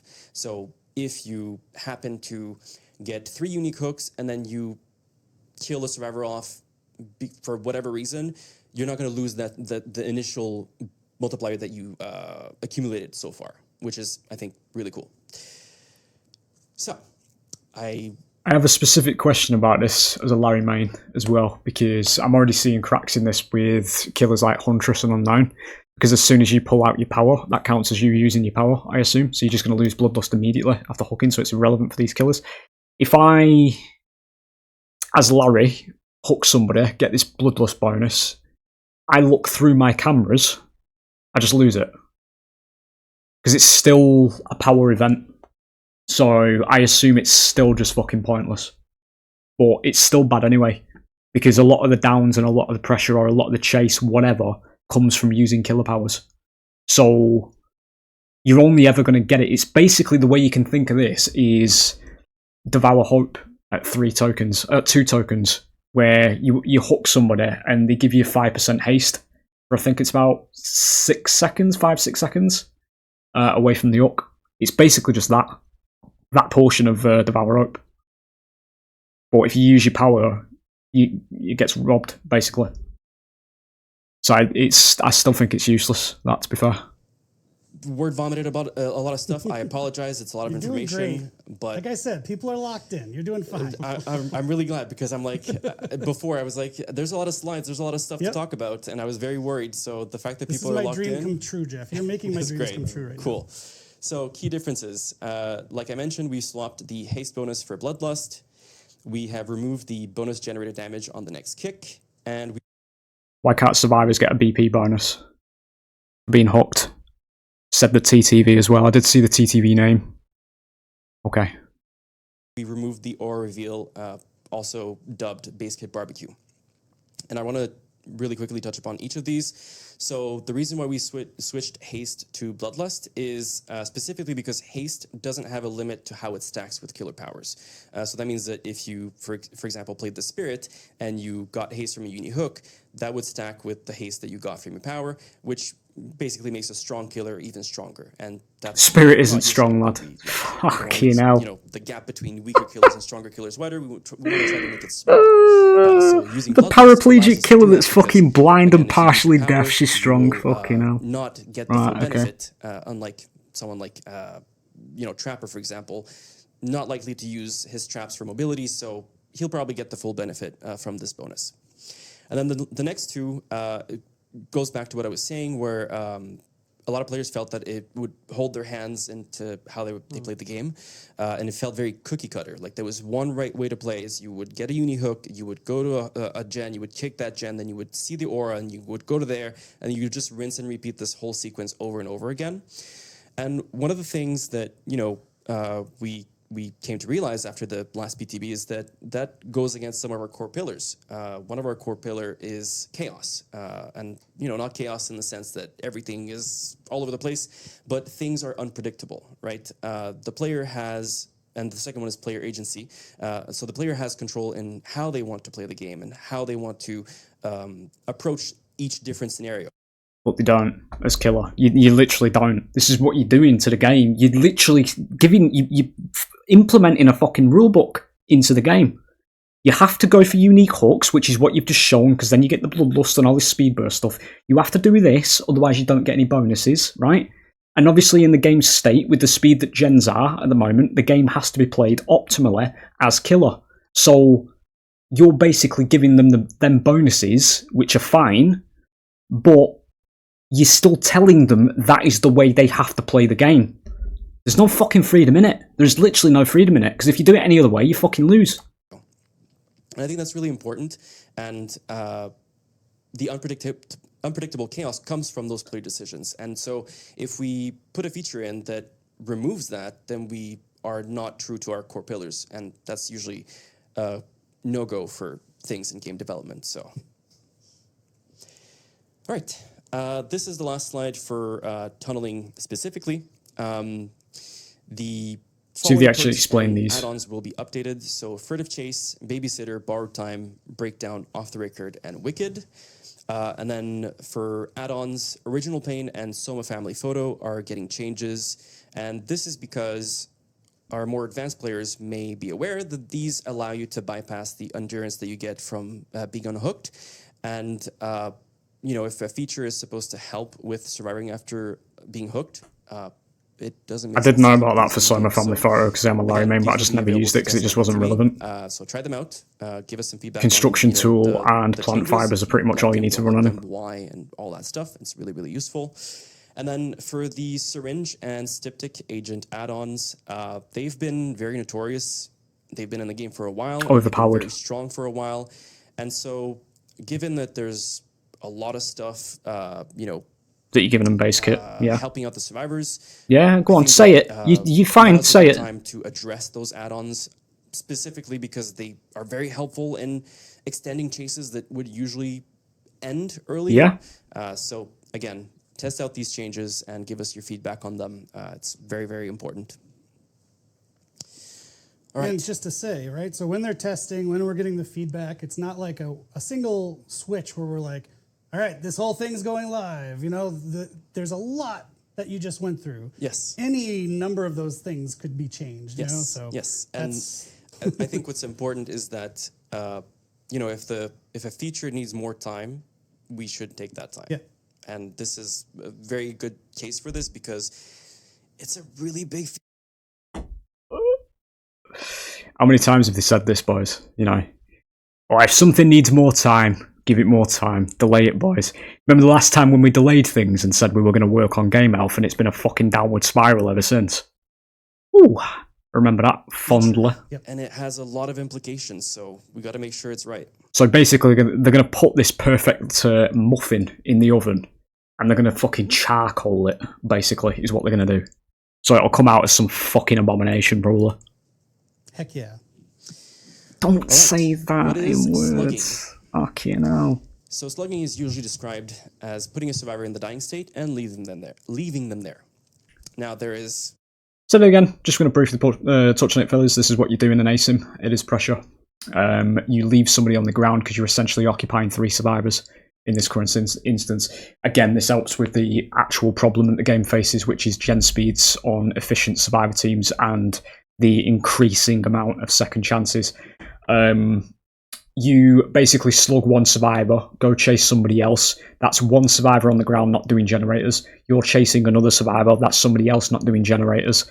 And there's potentially somebody else, provided they don't have Unbreakable, coming off generators to come and get in the revive. This barely works at high MMR, because as soon as somebody goes down, you'll have somebody who will have eyes in the general area that'll peek and see if you're actually going for somebody else. The HUD also tells the rest of the team that you're chasing somebody else. So on wise and intelligent teams, which are quite rare of Survivor, which is why we're in this mess, you'll have somebody who will then jump off a gen and immediately go and get that res on the slug. They also have perks such as We're Gonna Live Forever to basically just instantly fucking revive people off the ground.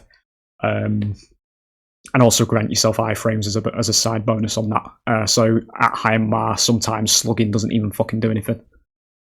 Slugging, which is for pressure. So here we have, that's Dwight, by the way, that's in the dying state.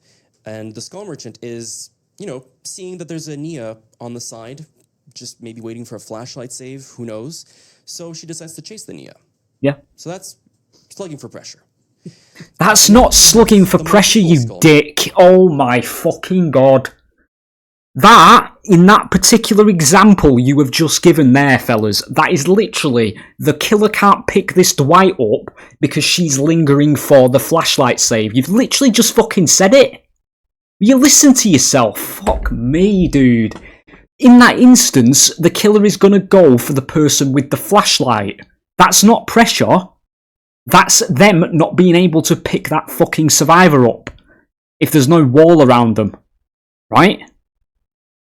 Oh my fucking god. That's insane, dude. That's so detached. That's unreal. That is not fucking pressure. Here she has slugged 4 Dwights, and they're all in the dying state. What happened to Nia? The first one is good. We like that. This is a good thing. The second one... Right, okay. Yeah, I'll take that back then. I'll take that back. So... I'll always take things back, fellas, when I say them. Well, you left that one a bit fucking late. Going from that, saying that, and then going on about that. Fucking hell. Back with some data. overall, killers across all MMR tend to slug for about 30 seconds. So that's time spent in the dying state for survivors. And overall, high MMR survivors spend less time in the dying state at 26 seconds, which means that... Spoke about this in the previous video.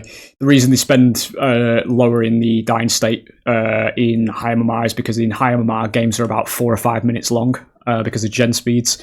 And at the same time, for the reason I just gave you a couple of seconds ago, where they're generally more awake and they'll just revive each other. A lot of them come prepared with Unbreakable and stuff like that as well. So they do spend lower time in the slug state.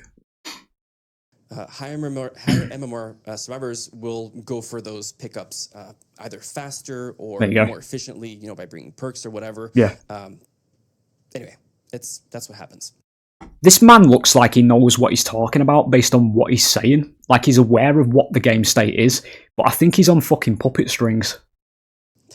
So if we look at the comparison between January and now, we do see that survivors spend less time in the dying state. So this is 35 seconds in January, and then it went down to 34 seconds in June. This game's getting shorter, 30 seconds.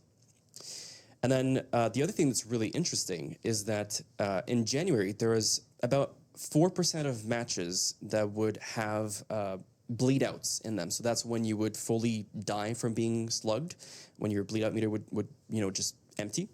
And that's down to 2%. And it has been consistent with the release of the abandoned feature. So you had the Mori update as well. We've seen a pretty significant drop. Not dying to slugs because getting Mori'd. The bleed out occurrence for again, interior map, loads of pallets, not enough time to do anything. Interesting as well. So you slug for pressure. The highest time spent slugged. Yep, is the game. Yep. I have tried very to safe map. Understand why or how since I put this in the slide, and I am still not sure. Like, is it the layout of the map that makes it more? Maybe he is brain damaged. Teammates?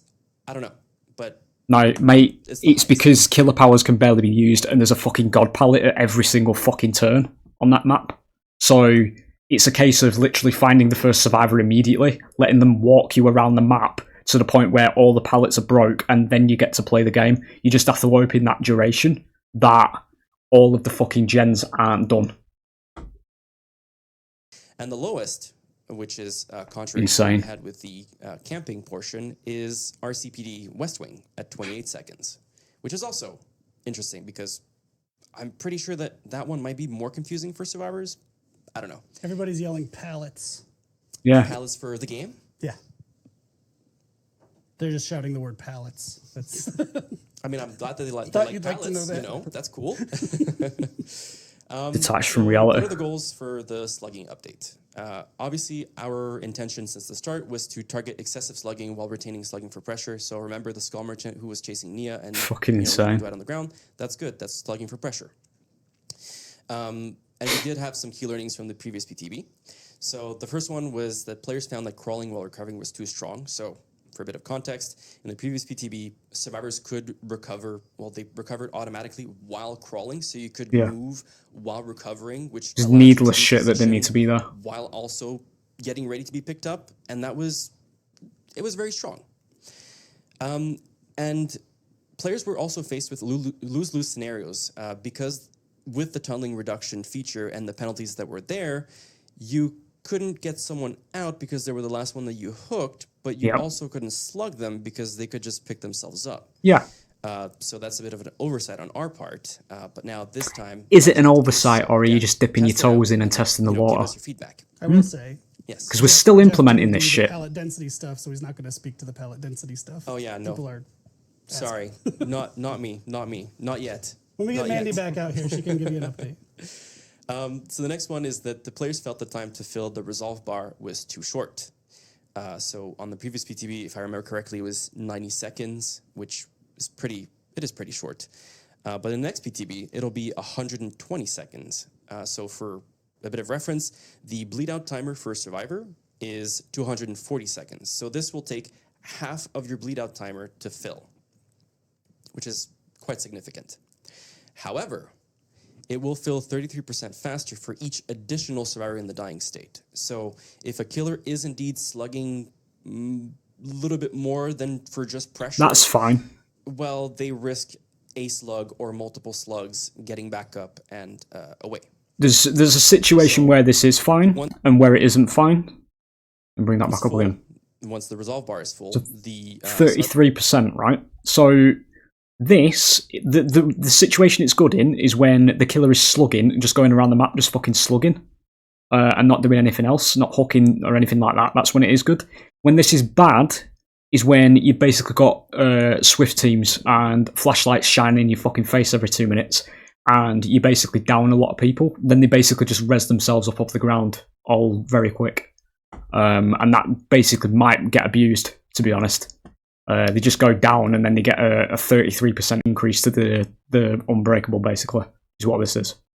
So it's bad in that instance, because you shouldn't be rewarded for playing the game like dog shit for fucking Twitch content. Will be able to pick themselves up for the rest of the trial. However, they need to fill their recovery meter every single time. You can't just like pick yourself back up the moment you're down. And then the last part is the crawling speed of a survivor will increase over time while in a dying state, and it will go up to 1.05 meters per second. So here's a comparison of the normal time a resolve bar takes to fill, so when you're the only survivor in the dying state, versus 2 additional survivors in the dying state. So as you can see, the trapper's taking the time to down I think that's a Claudette, I can't see from here. Yeah, that's a Claudette. And Dwight, and in the first clip, Meg is just, moving around. Fuck me, dude, did they put a notification on the screen? Recover. So now she's recovering, and the resolve bar is still filling. It's very hard to see on that monitor because it's so tiny. I should have maybe put that bigger, but anyway. It is moving faster. Right, I had to put that there because I accidentally showed something that wasn't supposed to be shown, but it's fine. You didn't see anything. Fuck. And right. So as you can see, the resolve bar is still filling. The Meg on the right should be about halfway, if my eyes are not deceiving me. I think that's what it is. Anyway, sorry, it's a bit long. It's 120 It's filling faster, yeah. One, so still a decent amount of time, that though. Yap away. How's everyone's day going? Yeah, well, How are you feeling? They liked your little meme thing.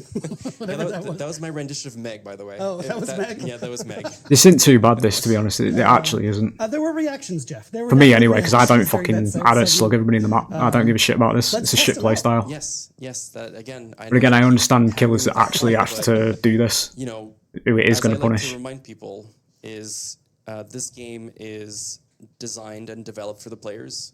And so if the players are not satisfied, then we need to improve. We need to do something better. But you know Corporate what? This is why I could never be a designer, and then why you don't want me to be a designer. Our players are killers or survivors, and those are very different things. They are. It's a super hard balance to strike. So you don't want me on your team. That's what I'm saying. So here you can see the Meg on the right has been done with her resolve bar for quite some time, while the Meg on the left is still trying. So you can see there's a very big difference between only slugging. I honestly don't think that's too bad. Honestly, looking at it, I genuinely don't. There we go. She just finally got the ability to pick herself. Because again, like I don't fucking 3-man slug. It's boring. I'm sorry, I forgot to put the perk icon for this one, but you shouldn't have to be doing that shit in the fucking ASIM if you're playing as a power roll. And for all the perk and add-on changes, we'll point you to the patch notes whenever they're out, sometime in the next few weeks. Probably be doing a review on that though. When you have the feedback, please do share it. There definitely were some, before you got to Tenacity, some big Tenacity fans in the chat that wanted to hear about it, so shout out to them. Jeff, please take a breather. Right. You're not done though. But we're going to take a Jeff break and hand it over to Justin. Jeff, thank you so much. I give you the clicker of power. I will gladly give you a break, sir. To echo what I saw someone say, you're doing great, Jeff. Thank you. I don't think we did a full run through before, and that was long. Good job, Jeff. Damn. So I'm here to talk about a very hot topic that I think people have been asking about. Let's see if this clicker works properly first. Well, Justin, hit me. Autohaven. So we've heard a few things from players. Right, okay, this is before this happens, right, I just want to say a bit on this, because I didn't even fucking know this was a thing going on. And I browse the Reddits all the time, and obviously to make videos like this and obviously provide my 2 cents in these situations, right? I've not fucking heard anything about this. People crying about how it's too dark in the PvP asymmetrical horror game. that this map is too dark. I have literally never heard of it. I heard about it at release when they first reworked it. But the complaints I heard back then was that it was really green, because it was. The first image they showed of the rework of this, it was fucking green, dude. Like, it was bright green.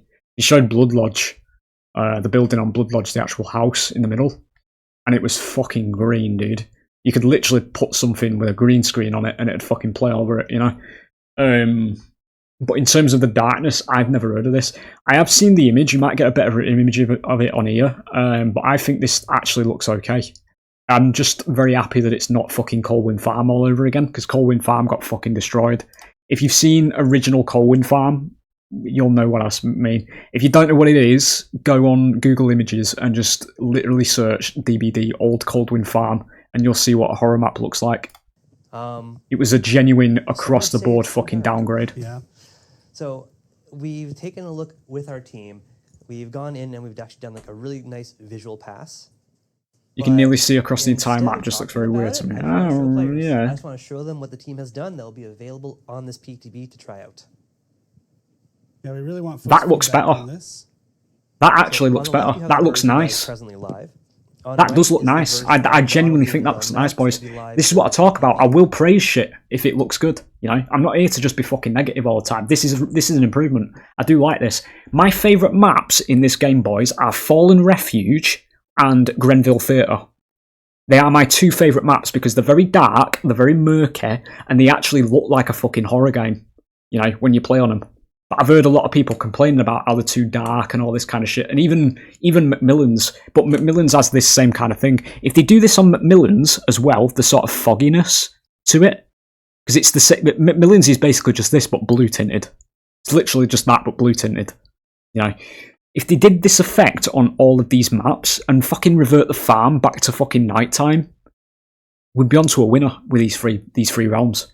That looks really good. That actually looks really good. I do like that. Gone through, brightened up the textures. That's genuinely a good change. And kept a really nice atmosphere to the entire map. That's fucking good, that dude. I just want to say, this is probably one of the only realms where I have to boost my gamma up to the max because I literally just never see anything. It's something where like you don't remember how dark it is because you're kind of just used to it. But then when you take a look, no, that's good. That I do like that. That's universally, I praise it. Yeah, so it's very good. And it's amazing with just that amount of work that the team has been able to do. So like, really, congrats to the art team to be able to polish. It's the art team carrying the game again, dude.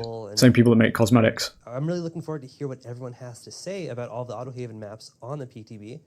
So we've even made a map showcase. That's just good. Across the board. No complaints. So you can easily jump in and just try it out. And like was mentioned by Eric, so I shall repeat it. Go ahead. We are testing everything on here. We want to make sure that players are satisfied, that they feel I can fucking throw that straight in, mate. It looks like horror. I don't care. I like that. And do some They'll probably fucking change it, actually, thinking about it. Fucking hell. They'll probably make it look like what it is. When they were asking for, improved lighting on Autohaven, or complaining that it's too dark. Just to confirm, the map showcases like having a separate queue for that realm specifically? Exactly. So players can jump right into that. They'll play one of these. I forget exactly what rotation we picked, but we can absolutely share that. So if you want to come back one day to try out one of the Autohaven maps, not a problem. Was this on PTB? If that's in the live game, no. Fucking hell. We recently finished a map survey that we sent out to players.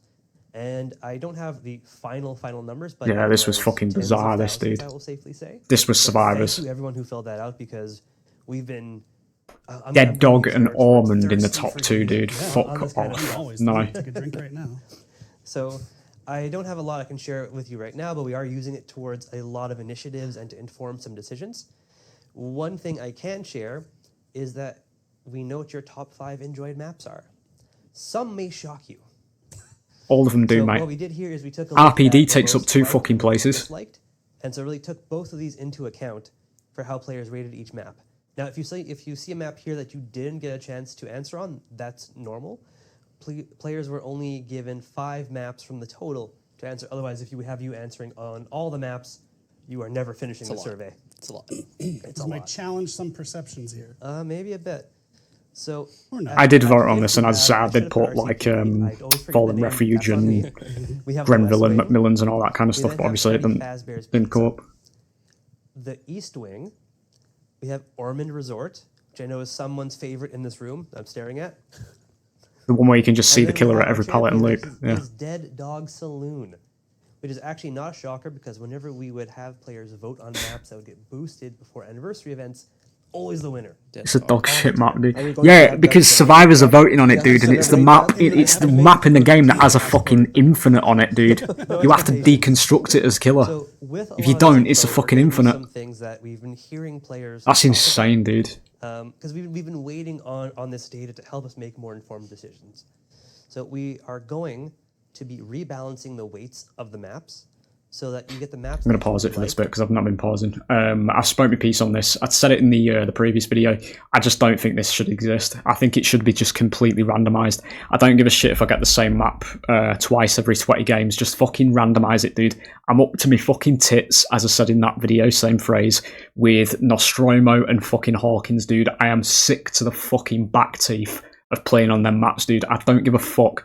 I will take randomised maps over prioritising certain ones any day of the week, mate. I don't like this. It's fucking terrible. more often. It's really And fucking we are stale. going to adjust the realm repeat prevention.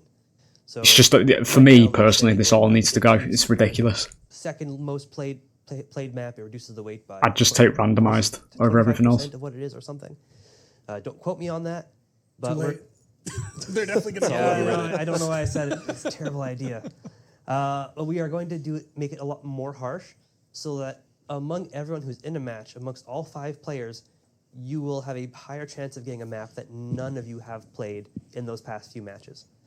So between all of these, I'm hoping that really improves everyone's experience, improves the variety. You might of tank the maps queues, though, you're playing, I think. and just gives you a lot more fun. This is not something that we're going to tweak for. You might actually tank the queues. Actually, I've just realised. If you're balancing maps around weight, so you're basically saying that all these maps are having a certain weight to them, so everybody's going to be playing the same maps, and then you're also saying, but we're going to put 5 people in a lobby together who haven't played the same map in the previous game. That pushes the margin really small in terms of finding players, because somebody's going to be playing the same map as somebody else quite a lot if you're increasing the frequency of maps. For the PTB, by the way, so I want to be clear. I'd rather keep It's a the focus longer-term on, thing. Exactly. I'd rather keep the focus on AutoHaven. We do also just need to finalize what those values are, how we are actually taking all of the data into account. That sweet, juicy data. Mm-hmm. But I'm hoping that this helps to just improve players' experience. Doesn't fucking mean anything. Cool. Just curious, like, I'm gonna ask chat a question. Oh, they're ready. Please don't. They're hanging Out on the of edge of their seat. curiosity, have you seen an increase in, I don't know, Hawkins or Yeah. or the game Yeah. or RPD? Because in my matches, No. that's what I've seen a lot of RPD. lately. RPD. Replace RPD with Nostromo. So I'm very thankful that we're looking at that, because as some variety would go a very long way. Yeah, I second it, to be fair. I seriously, man, my games over the past week and a half has literally, and I shit you not, been Hawkins, Nostromo, the game, Hawkins, the game, Nostromo, Hawkins, the game, Swamp, the game, Hawkins, Nostromo, nothing else. You know? It's genuinely fucking shit, dude. They need to just remove the weight balance thing. repeat prevention will help there. Yes. Dork shouting from the back.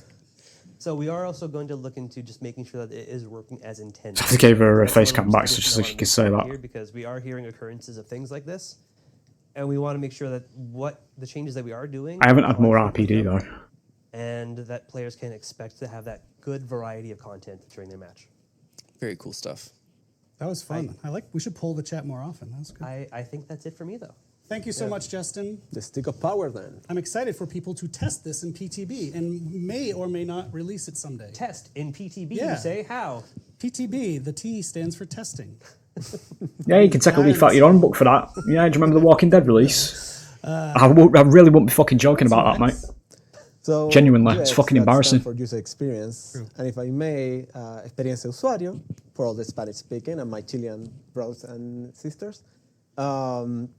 It's all about how do we present the game, deliver interaction, make it feel great and also as engaging as possible. You understanding what you can do, what you're not allowed to do, and how to do it in the best way.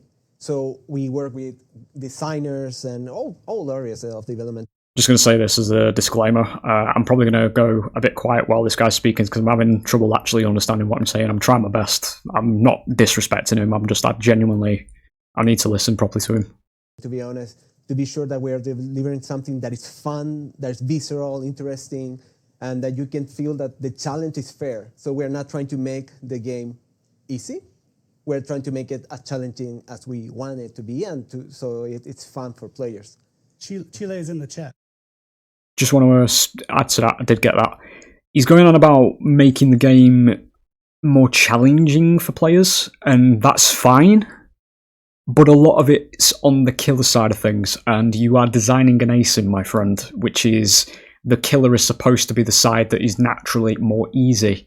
This is the design space that Evolve had, where it was a case of the power roll with the monster had the easier time.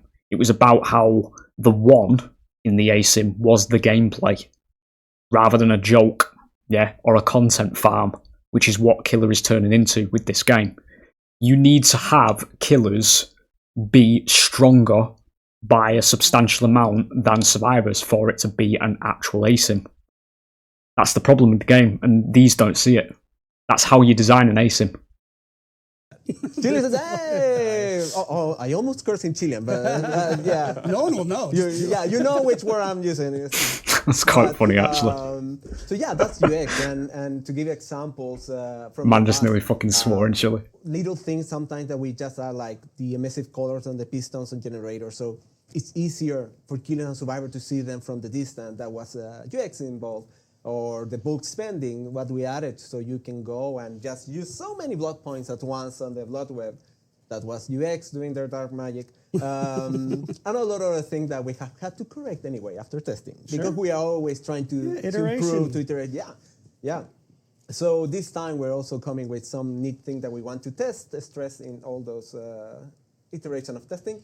That has to do with, first, the settings and itself. So this is going to bring us to the more interesting part of this testing. So right, this is a slide where I didn't really see in the original video. A new way of presenting the settings menu. Right, I have the purple scratch marks are going to be a thing, fellas. Such a new technology. I'm actually going to be using purple scratch marks. That's very on brand. We're going with a more modern way of presenting the settings. Also trying to keep the horror theme. So we're got to chase that taint, in that sense. you know. It's still DbD, but we're trying. We're not trying. We are testing if this is smoother, feels better, it's easier to use. Smelling them by their weak sanity states. Nobody's going to fucking understand that. That's from elsewhere on the internet. That goes deeper into my lore. That's what the taint is. Own experience. And this has allowed us also to start saying, okay, let's go and make our widgets better. So instead of just being clicking over and over again to just put the volume down or up, whatever rocks your boat, we just say, okay, let's go with... It's sliders, basically, fellas. It's just sliders. Let people drag it's what every fucking game's got. It's just sliders. Because sometimes there are needs that are invisible for most people. My man's excited because he's obviously worked on this, and fair play to him, but it is just sliders. So each single click counts. Also the type of mobility issues. So we are looking to make these things better, test them, also make them better for controller users in the future. So we also took this as an opportunity to start. There it is. Little widgets. It's not as purple as I would have liked, but here. Yeah. It is because we are testing in this PTV, letting you all customize the color that you want to have on your scratch marks. I wouldn't recommend white ones though. This is something that all players are going to do. Hooked on almond. It's also very interesting for me as a killer main. You just won the stream. You're the winner. He's one of us. Okay, thank you. I thought he wanted like the bulk Then I'm spending. okay. More, Drop the mic. I'm leaving. Then I already won. They're calling you Poppy, by the way. Poppy. Oh my! Damn. Let's get used to that. Okay. Papi Diego. Poppy Diego. These don't even know what Pappy yeah, means. They don't know the way it's being I'm going used to here. show, some images, but one Okay, thing I now. want to make sure to communicate here that we're trying to empower all players. So of course this comes from us thinking of accessibility for people with color blindness. But we are trying to go beyond that, making the game better. Is she for everyone, colourblind? Is that what that and is? that's Is that the in coming joke? From this special situation or needs. Or has something So happened on stream where she just couldn't see scratch marks, I assume? It's just what I said there. Yep. So this is an example of the left side. Pretty good. It's how it pretty is good. with the color red. It's accessorizing. Bigger on the right side. It's one of the colors applied. This type of cyan color. If someone would like to have that, even now, Ice. I must say I don't have color blindness, and it's easier for me to look at the contrast between the cyan color and. That'd be quite cool to yellow run on night skin, actually. Night's, you know, the zombie night kind of thing. There's the purple. Another color, how this could be seen. Oh, no, hang on. This is That's simulation colourblind settings, isn't it? with protanopia, that they perceive reds closer to yellow and purples and other similar colors closer to blue. That's the colour I want, For though. the first time, we I'm not already have colourblind, people but that's the in colour I the want. house, that they are able to see scratch marks for the first time. Yes. It's a colour that you can easily see as well in a lot of environments. And the way we are doing it is allowing you to go, even during match, to the beta tab, because we're testing this. Hot damn. If you didn't know, we're testing this. So you could run white and you just change it when you get to Ormond. Mid-game. That's very cool. Yeah, and this is going Right. to allow us to also, all players to go and change the color per map and to try it out, see which one works better for all maps, or maybe they would like to have it different. Can I see the purple one, please? Only thing we would love to know: how do they use it? Is this interesting or not? Or are they okay with just one color, etc.? And the neat thing is that even with this little white one, you can still see. He's in that locker, mate. A sneaky bot survivor. Fucking arm sticking out the locker, dude. Holy shit. So another example that we have there, a little bit shorter, is on the Fucking middle hell. state. So you can see also a comparison on a popular red jet darker map. Here you're using Nearly went on it there. another sort of colors. That, by the way, since we are in this phase of continuous improvement, we are always trying to find how to make from little to big things better. And we're Can you just do testing purple, things please? out. I just want to see All of purple. them Just vary, purple. and we are Purple, going to purple, be purple. You've already done more white. colors Fucking hell. if this is necessary if you players want it. Lots Sure. of purple requests. Oh, really? Oh, yeah. Yeah. Well, we Lots of are Prince- adding a purple. lots in of Prince fact. fans Yes, in here. Yes, it's most probably that we're going to go out with a purple. Don't quote me on that, as I'm quoting yeah. Justin. There you go. Don't quote me on that. But Get close to him before you turn it off. I don't look the same as the purple that I'm after. So It's not bad. that's the. It don't whole look thing too of different, Scratch that, Mark. though. I hope everyone can really test it out and. The one that was on that Wraith image was the colour I'd want. Share But sure. what are their thoughts. Probably still run that though. Yes. Have the best customized and empowering experience as possible. Somebody did just say RGB. We Thank you so probably much, should Diego. be. Before you go, do there was RGB. another small thing we did UX-wise in terms of people getting into the game, right? Sorry, Right, just, yes. sorry, Oh. just before I want to say about I'm the so scratch popular. marks. Yes, you are. I mean, Papi Diego. You know, Stop, dude. They're Yeah. saying it. I was gonna say I struggle to see scratch marks on Toba Landing, and I am so happy that I will be able to finally potentially. And I don't have color blindness or anything. It's just so visually noisy that I lose track of scratch marks. So having a different color, I think, will be super helpful for that map for me. Yeah, That's yeah. really cool. I've never had that issue, mate, to be honest. I just said red was I mentioned like killer main, better than some of them on Toba. So imagine with people that have Plants are purple, the ground's green, the fucking atmosphere's blue. I have forgotten because I have forgotten another one. Oh. I always forget that I forget things. So It's so many cool things, you forget them. yeah, That's amazing. yeah. Well, we want to know how this thing is perceived because there may be some opportunities in the future for us to keep allowing players to play around with colors. So as RGB. long as we keep the atmosphere, the intention of the game, the horror aspect, but also the action nature of it, being as good as it is or even better, there may Stop turning maps into daytime, please. There you go. That's how you maintain the horror of the game. Scratch marks is another thing because it's energy that the killer is sensing. That's just universal horror thing, you know. Like the scratch mark situation is nothing to do with horror. It's the fact that every map's turning fucking bright, dude. You need to do what they did with that auto-waving to all the base maps. Maybe some opportunities. And some of the allowing others. players to change the color of other aspects in the game. Hell yeah. Yeah, the other thing I forgot, and thank you for bringing it up. So as I mentioned, UX has to do with so many things, and it also has to do with allowing players on getting to the game and to the fun part as fast, as smoothly as possible. So we are testing here on PTV a little change on how you enter the game. So we are removing the intro video after you have seen it one time. So every time we put another video there, another cool thing for you to see. You're going to get into the game, you're going to see the neat video, and then taken immediately, without any extra loading screen, into the main menu. Next time, you're going to get there, you're going to see the photosensitivity disclaimer, as always, no video, immediately to the main menu. So now you don't have to be there doing 3-4 clicks just to get into the game.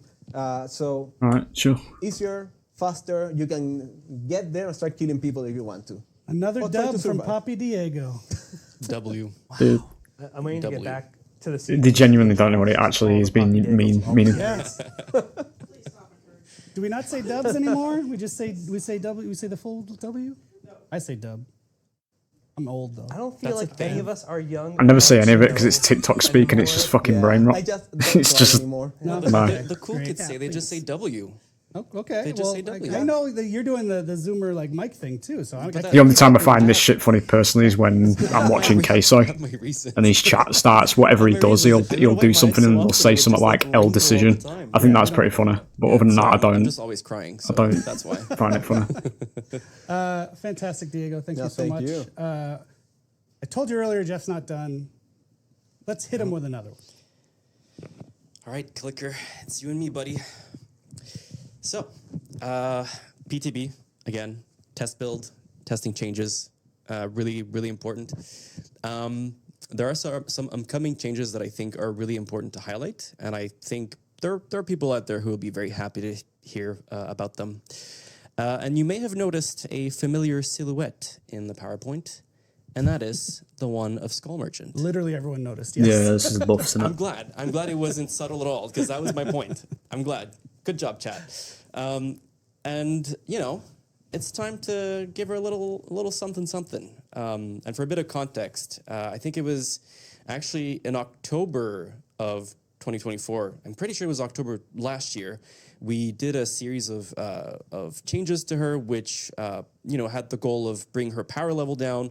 But I'm going to be honest, they were pretty heavy-handed, and they had the Yeah, that's debatable. You basically just lowered all the numbers down a fucking toilet tier because Twitter couldn't fucking handle being in a game for longer than fucking 7 or 8 minutes.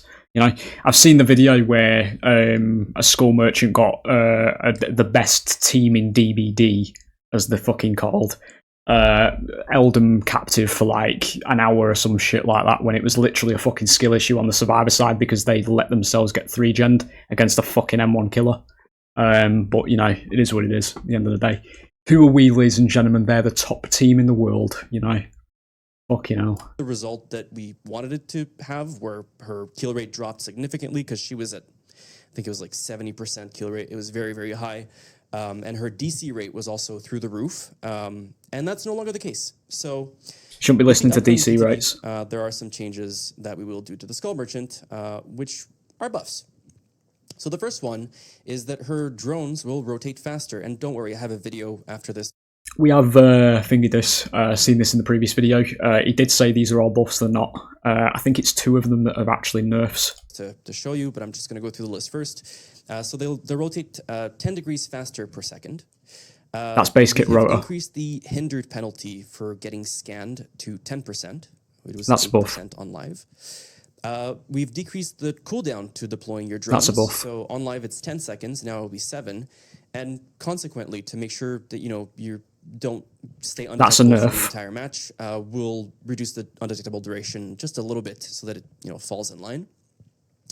We have removed That's a the buff. fast vault immunity to scan lines, and what this is that initially, when you fast vaulted a window or pallet, you would get scanned, and then in the update, I don't know if it was the one last year, sometime between, but we removed that and we gave immunity to survivors doing that action.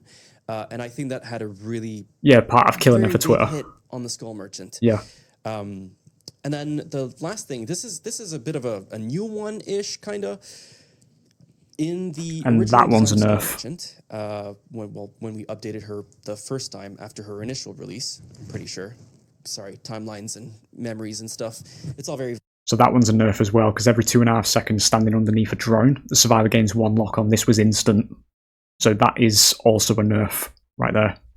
So now, basically, it means when they're under a drone, every 2.5 seconds, they'll get the lock on, rather than it being instant. So this is where she tracks them, basically. It's now 2.5 seconds they need to be under a drone to get it off.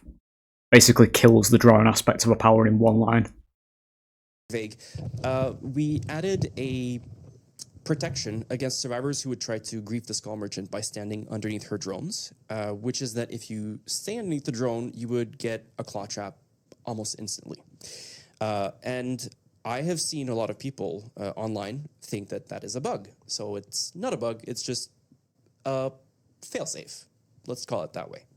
And to keep a similar functionality, which I think our Skull Merchant players have embraced, but also make it fair for survivors so that they understand that something bad is happening to them, we're going to make that build up over time. So instead of getting in. Let's make it fair for them, you know, they understand something bad that's happening to them while they're being fucking injured and being scanned by this thing. Make it obvious to them though, you know. Fucking hell. Fucking horror game. And get a claw trap immediately. You will get 1 stack of lock on every 2.5 seconds. So you'll see the full visual on your model that this is happening, and you'll see it build up, and you'll have the opportunity to, you know, move out of the way and not. It's going to be lit up like a Christmas tree as well. And the last thing that we did, and I think this is another one that the Skull Merchant players will really like. And by the way, these, you know, this particular one was that wasn't in the slide. Consultants, so I just want to say shout out to them. Really, really helpful group. They help us, you know, figure out what would feel right for a killer, and then we can put it on the PTB and get even more feedback. So this last one is basically when you deploy a drone, there is a detection area where if you, as the killer, go too close to it, it will move up. When it moves up, it stops scanning. Disabled. So the comparison that I would make, and maybe it's not a really good one, but it's a comparison that I can think of, is with Pinhead. When you chain someone and you walk into the chain, it breaks. Yeah, that's it's stupid. Like the that power shit. kind of like works against you in a way. And this is a prime example of that, where Pinhead shouldn't be breaking his own chains. It's fucking ridiculous. Too close to it, it'll move up, and then suddenly it's unavoidable in a lot of loops.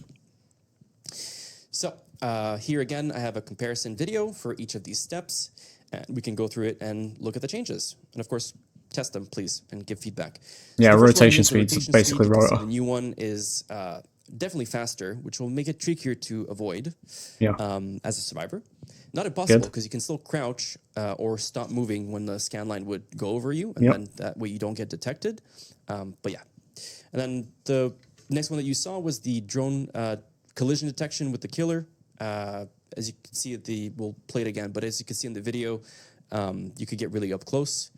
This is the power cooldown and undetectable changes. As you can see in the new video, you can place your drones much sooner. Seems completely unneeded to nerf the undetectable. I don't see the point. Stopped way too early in that new video, but you get the point. I could deploy drones. Like, what's the point of that? Than in the previous one. Stealth was one of our options. Here on the left, you can see the Dwight is fast vaulting the pallet, and the drone. First of all, you can notice that it won't scan you because the scan line is white. That's how you know if it will scan you. And then on the right... we added that a long time ago. Yeah, UX. Yeah. And you can see on the right, it turns orange when I'm fast vaulting because it will detect me during that time. And then this is finally what I was talking about. As you can see on the left side, Dwight will get the claw trap instantly from staying under the drone. And on the right, you can see you have the scan feedback that you would get from a scan line, which is telling you it's building up. And then after the 3 stacks have been reached, you get the claw trap. So I'm going to go back really quickly. Is that not a buff for survivors? Hang on, let me just see that again. Just show the, as you can see on the left side, in Swifts. Dwight will get the claw trap instantly from staying under the drone. And on the right, So you're you can see you chasing have the other scan, part of the Swift, feedback cancels that you it. get from a scan line, which is telling you it's And it's going longer, up, and so then that's after literally a the 3 nerf. stacks have been reached, you get the claw trap. So I'm So going that's to go another back nerf. really quickly to just show To the worst killer in the game. Okay. Okay. Just show the drone killer detection part, because I think it was very quick. It's just after this. Pixel Bush So is if you pay apparently in this attention to chat. the left, I've the just seen skull somebody merchant outing gets him. not even that close to the drone, and it goes up. And then the right one, you can actually see the model up close and look at the details, and it will not go up until you are literally underneath it. And I think it's a small change, but I think it'll be really helpful in maneuvering around your own power, which I think is, it's important for a killer to be able to play around their power. Right. And the next thing, I forgot about this slide. The next thing that I wanted to talk about was to do a follow-up on the design preview. So as you know, we had a design preview with beautiful stick figures, that I drew myself. This is the actual rework, About okay. the Skull Merchant and our plans with her and what we would like to do and all that stuff. And we gathered a lot of feedback. So we took that feedback and we made changes to the proposal that we had last. And we went through the process of scoping the proposed design. And what scoping is that each of the departments look at the design, and we identify the tasks that are required, and then we see how many man days are required to complete that design. How many Mandy's? I knew it. I knew you were going to say something. Joking again. This basically what this is, fellas, is they put the design in like a book or a picture or whatever it is on the table in a fucking office, and whoever's in charge of the project lead, will basically say, right, you, and you're doing this. These are the changes we need. Go and do your thing, and then you on the other side of the table, you get on with this. That's what that is, basically. I'm helping. Based on the feedback they've In got, its obviously. current form, it is bigger than anticipated from a technical standpoint. There's a lot of technicalities in the way that it needs to be built, and we're busting our budget, basically, in terms of like man days that we can afford. So, what's next? Well, we have identified portions of the design that we could change, whether that's cutting it, whether that's, making them smaller. So we have a plan. However, we ask ourselves, what if the small tweaks that we do in the next PTB bring her to a good enough spot where players are happy and, we see that it where she's helps her playable in terms of kill rate and DC rate and all that. Like, that's something we have to consider. Okay. So assuming that the next PTB goes well and that those changes are well received and that, everything is good, we could use the resources for other more pressing matters.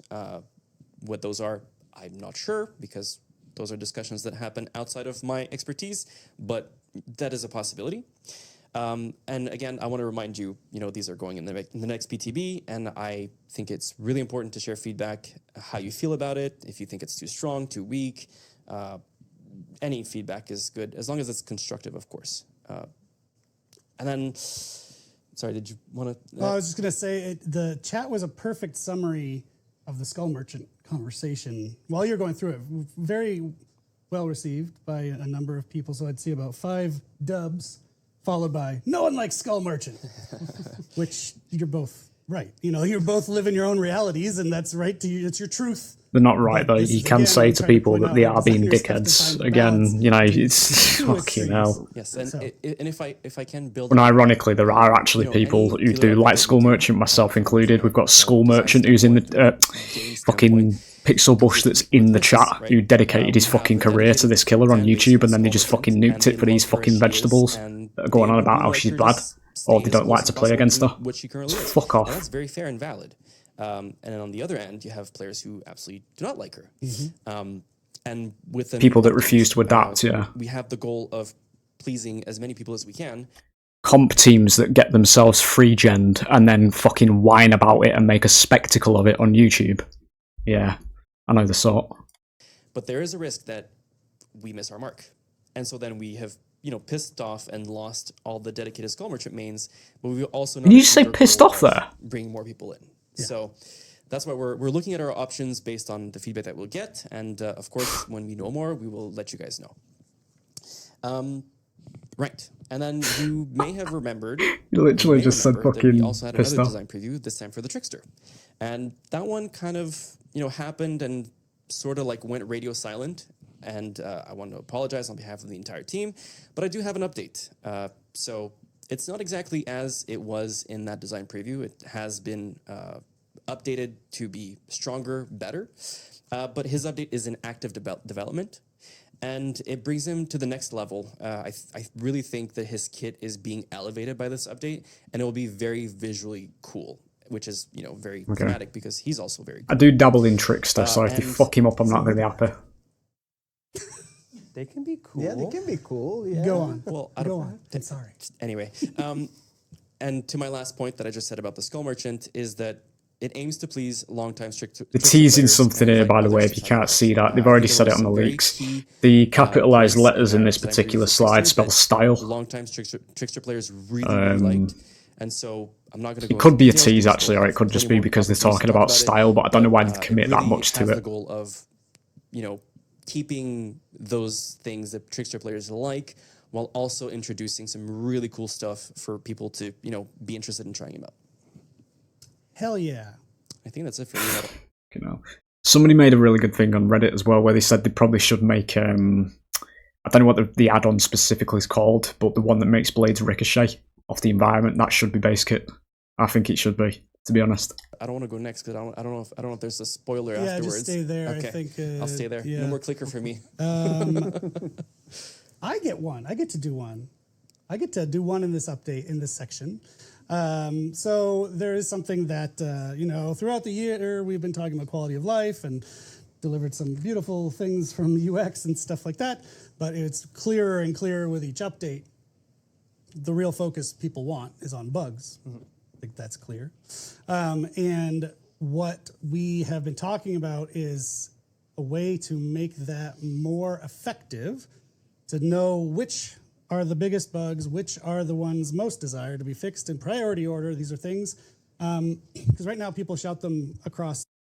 The next iteration of 2v8 that we're going to be going into right now, where Wesker is still probably going to have the same bug that is literally a lockout from the game. That's one that he should be prioritising. Just give you an head start on that list, mate. Our various social channels. Because it's been here for about fucking 4 or 5 iterations of 2v8 now. And it is game breaking. Yeah.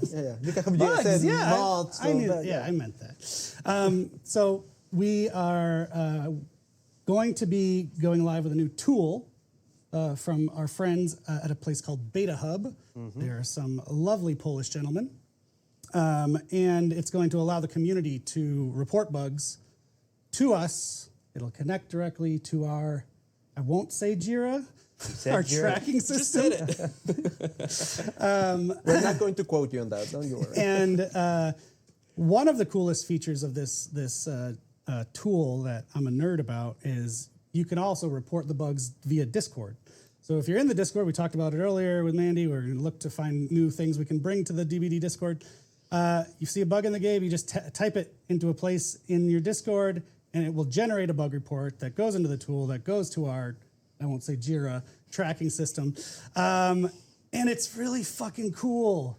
And so for me, it's a really big thing I'm excited about. Obviously, it's a boring, nerdy thing maybe, but I'm excited about it because it's going to really help us focus on the most impactful. It's going to that language, yeah. It's so weird to hear, man. I've been doing this for years. Like, I look across the internet, man. I'm like literally the only fucking person on the internet that swears. Thank you all so much for joining us. I think that that's the end of it. Over there.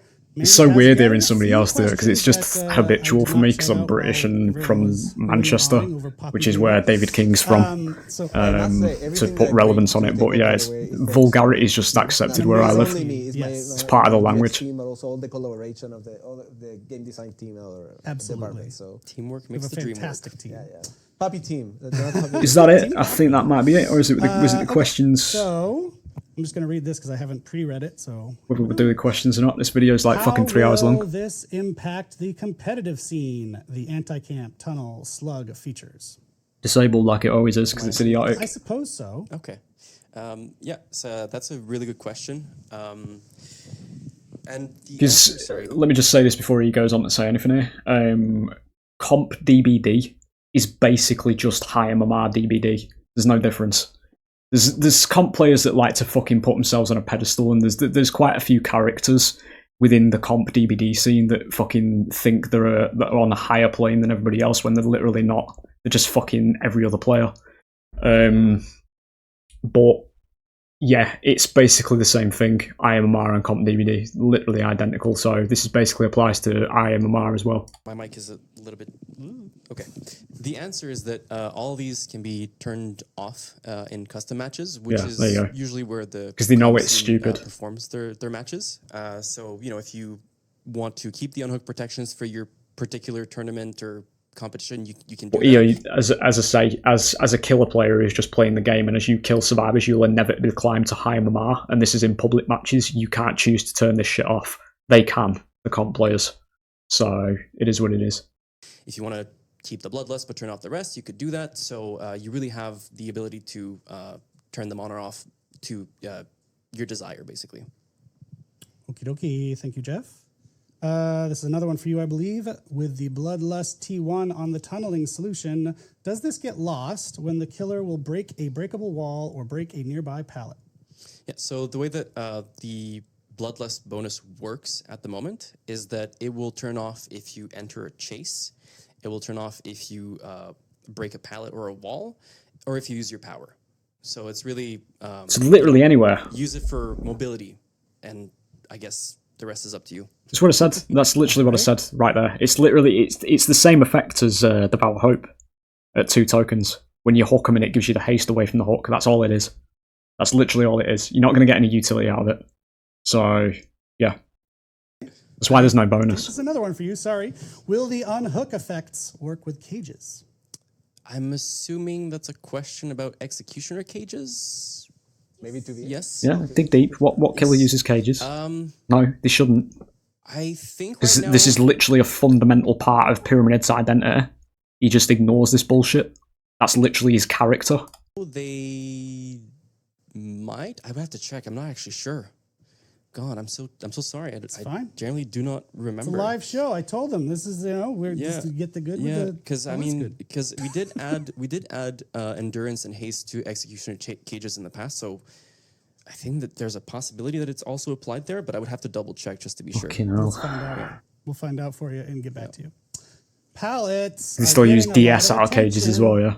There's so many on some maps, and it's really hard on M1 killers. Is there any plan? Are there any plans to address this? I'm going to answer this one. Yeah, somebody want to say something, yeah? There you go. Like, there must be a thing where we're asking about It's been a long show, folks. Yes, so actually, if you follow our channels, just yesterday or the day before, we did a big discussion thread about the pallet density topic on the forums as well as Reddit, and we really, really want people to go there to outline everything that you find is problematic so we can then fully tackle the topic. That discussion is going to be up until after the weekend, so you've got time. Don't need to do it right now.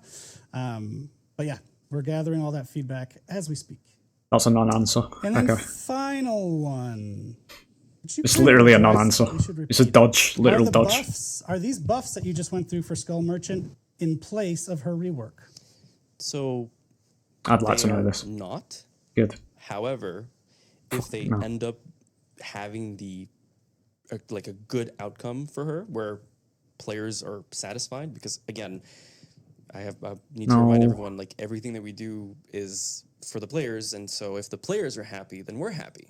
And I think that's the goal. So if we put those changes in the next PTB and players are happy and the feedback that we get is positive, that's a good first step. And I think the next step after that would be to look at the data, right? Because player feedback is one thing, but the data is another. So if everyone... fucking hell. Right, okay, so basically what's going to happen, boys, now that he said this, is basically all the fucking survivors are just going to say, yeah, we're happy with that now. And then she won't get a rework. Essentially, that's what this means. This is literally what this means. Because they're not going to listen to killer players in this instance. They'll just listen to the majority. The majority is survivors. They're all going to turn around and say, yeah, she's all right in this very shit state. We're not getting the rework. So kiss the fucking rework. Goodbye, boys. There you go. That concludes that. But the data just says that she's not. Then there's probably something where we need to reconcile the two. But the next step would be to look at the data. And then I think after that, we could probably make a better decision about the next steps. But ultimately... it really comes down to the feedback that we get. If it's really, really positive and you guys are happy, then we're happy. Hell yeah. Thank you, Jeff. All right, so Somebody needs to hit this guy over the head with a fucking bat, dude. Person to come out. So we are going to wrap up this segment now. Thank you all so much. This has gone quite well. I appreciate the PowerPoint. Somebody else coming out. Thank you. In towards the end. The chat, the folks at home seem to be having a good time. So really, really, really glad we could do this. It does say merch updates, fellas. I'm probably going to so thank you for making it happen. Call it there, to be honest. Take a very quick break, and we're going to come back with a very quick wrap up with someone else you haven't met, and I won't spoil it. So let's go do that. See you later. See you, everybody. Bye-bye. Just let me see. Get a camera too. Yeah, it's just store stuff in it. If you follow the live stream really well, you probably have seen it on the very first photo of Gamescom Asia because it was available there. Yep. And if you did not get the chance to fly to Thailand, you can get it on the merch store. It's a fantastic shirt. I love it. Yeah, it's just merch. As I say, that's going to be the end of that, fellas. That's going to be the full view of this. I'm pleasantly surprised with the auto wave and rework. That's all I'm fucking taking away from it, to be fair. The rest of it, nah. It's just more stupid shit that's been added to the game. Now that we've got a bit more context, I'm not as heated as I was early on and in the first video, because a lot of it doesn't seem too bad now that I've seen gameplay examples. Especially the one with the slugging situation where they showed 3 of them on the floor and it was still quite slow. There's still room for time pressure there because there is 3 of them on the ground, so it's not actually that bad. And again, I don't fucking slug that much anyway, so it doesn't really apply to me personally. But yeah, there's still stupid shit on the horizon. The guy they've got talking about it though, the bald guy, seems to know at least a little bit. He's kind of self-aware, this guy. And also the other guy as well seems pretty chill in terms of when he was talking. Compared to what we've had on this fucking podcast with fucking Almo and whoever the other fucking guy is that probably got sacked for saying the game's like fucking hockey. Just completely clueless. But yeah, that's going to be the review of the stream for me. That's all the stuff I have to say about it. Now we've watched it properly. I'm probably just going to upload this as I've rendered it. But yeah, there you go. I'm going to say this right at the very end, fellas, because I just can't be asked going back through this to edit it, because it is very late at night now. You will have seen some pop-ups on the screen throughout this stream, with ASMR channels and all this kind of shit. That's just what Twitch is now. But I am going to say this because I've got more personal self-respect. I do watch ASMR channels in my spare time, so because I just find that shit tingly and relaxing. I use it when I'm drawing and when I'm actually just late at night when I'm not playing my games and recording and all that kind of stuff. A lot of them are female, just because I actually just find it relaxing to have stuff that's like brushing into the microphone and all that kind of shit. Just so if this video goes the wrong way, so to speak, and we just start turning that into a fucking talking point, because that's what they do whenever you do videos like this and you have opinions that differ from the fucking masses, boys. They like to cling on to anything they can. I know it exists. I do watch it. I don't fucking care, right? I will continue to watch it, even if it gets brought up as a fucking weapon against me. Don't fucking care, right? Just going to squeeze that on the end because obviously, it will be something that will probably get mentioned at some point. I'm just going to acknowledge it on camera right now. Don't give a shit. But yeah, there's the actual review, fellas. So yeah, I'll see you in the games.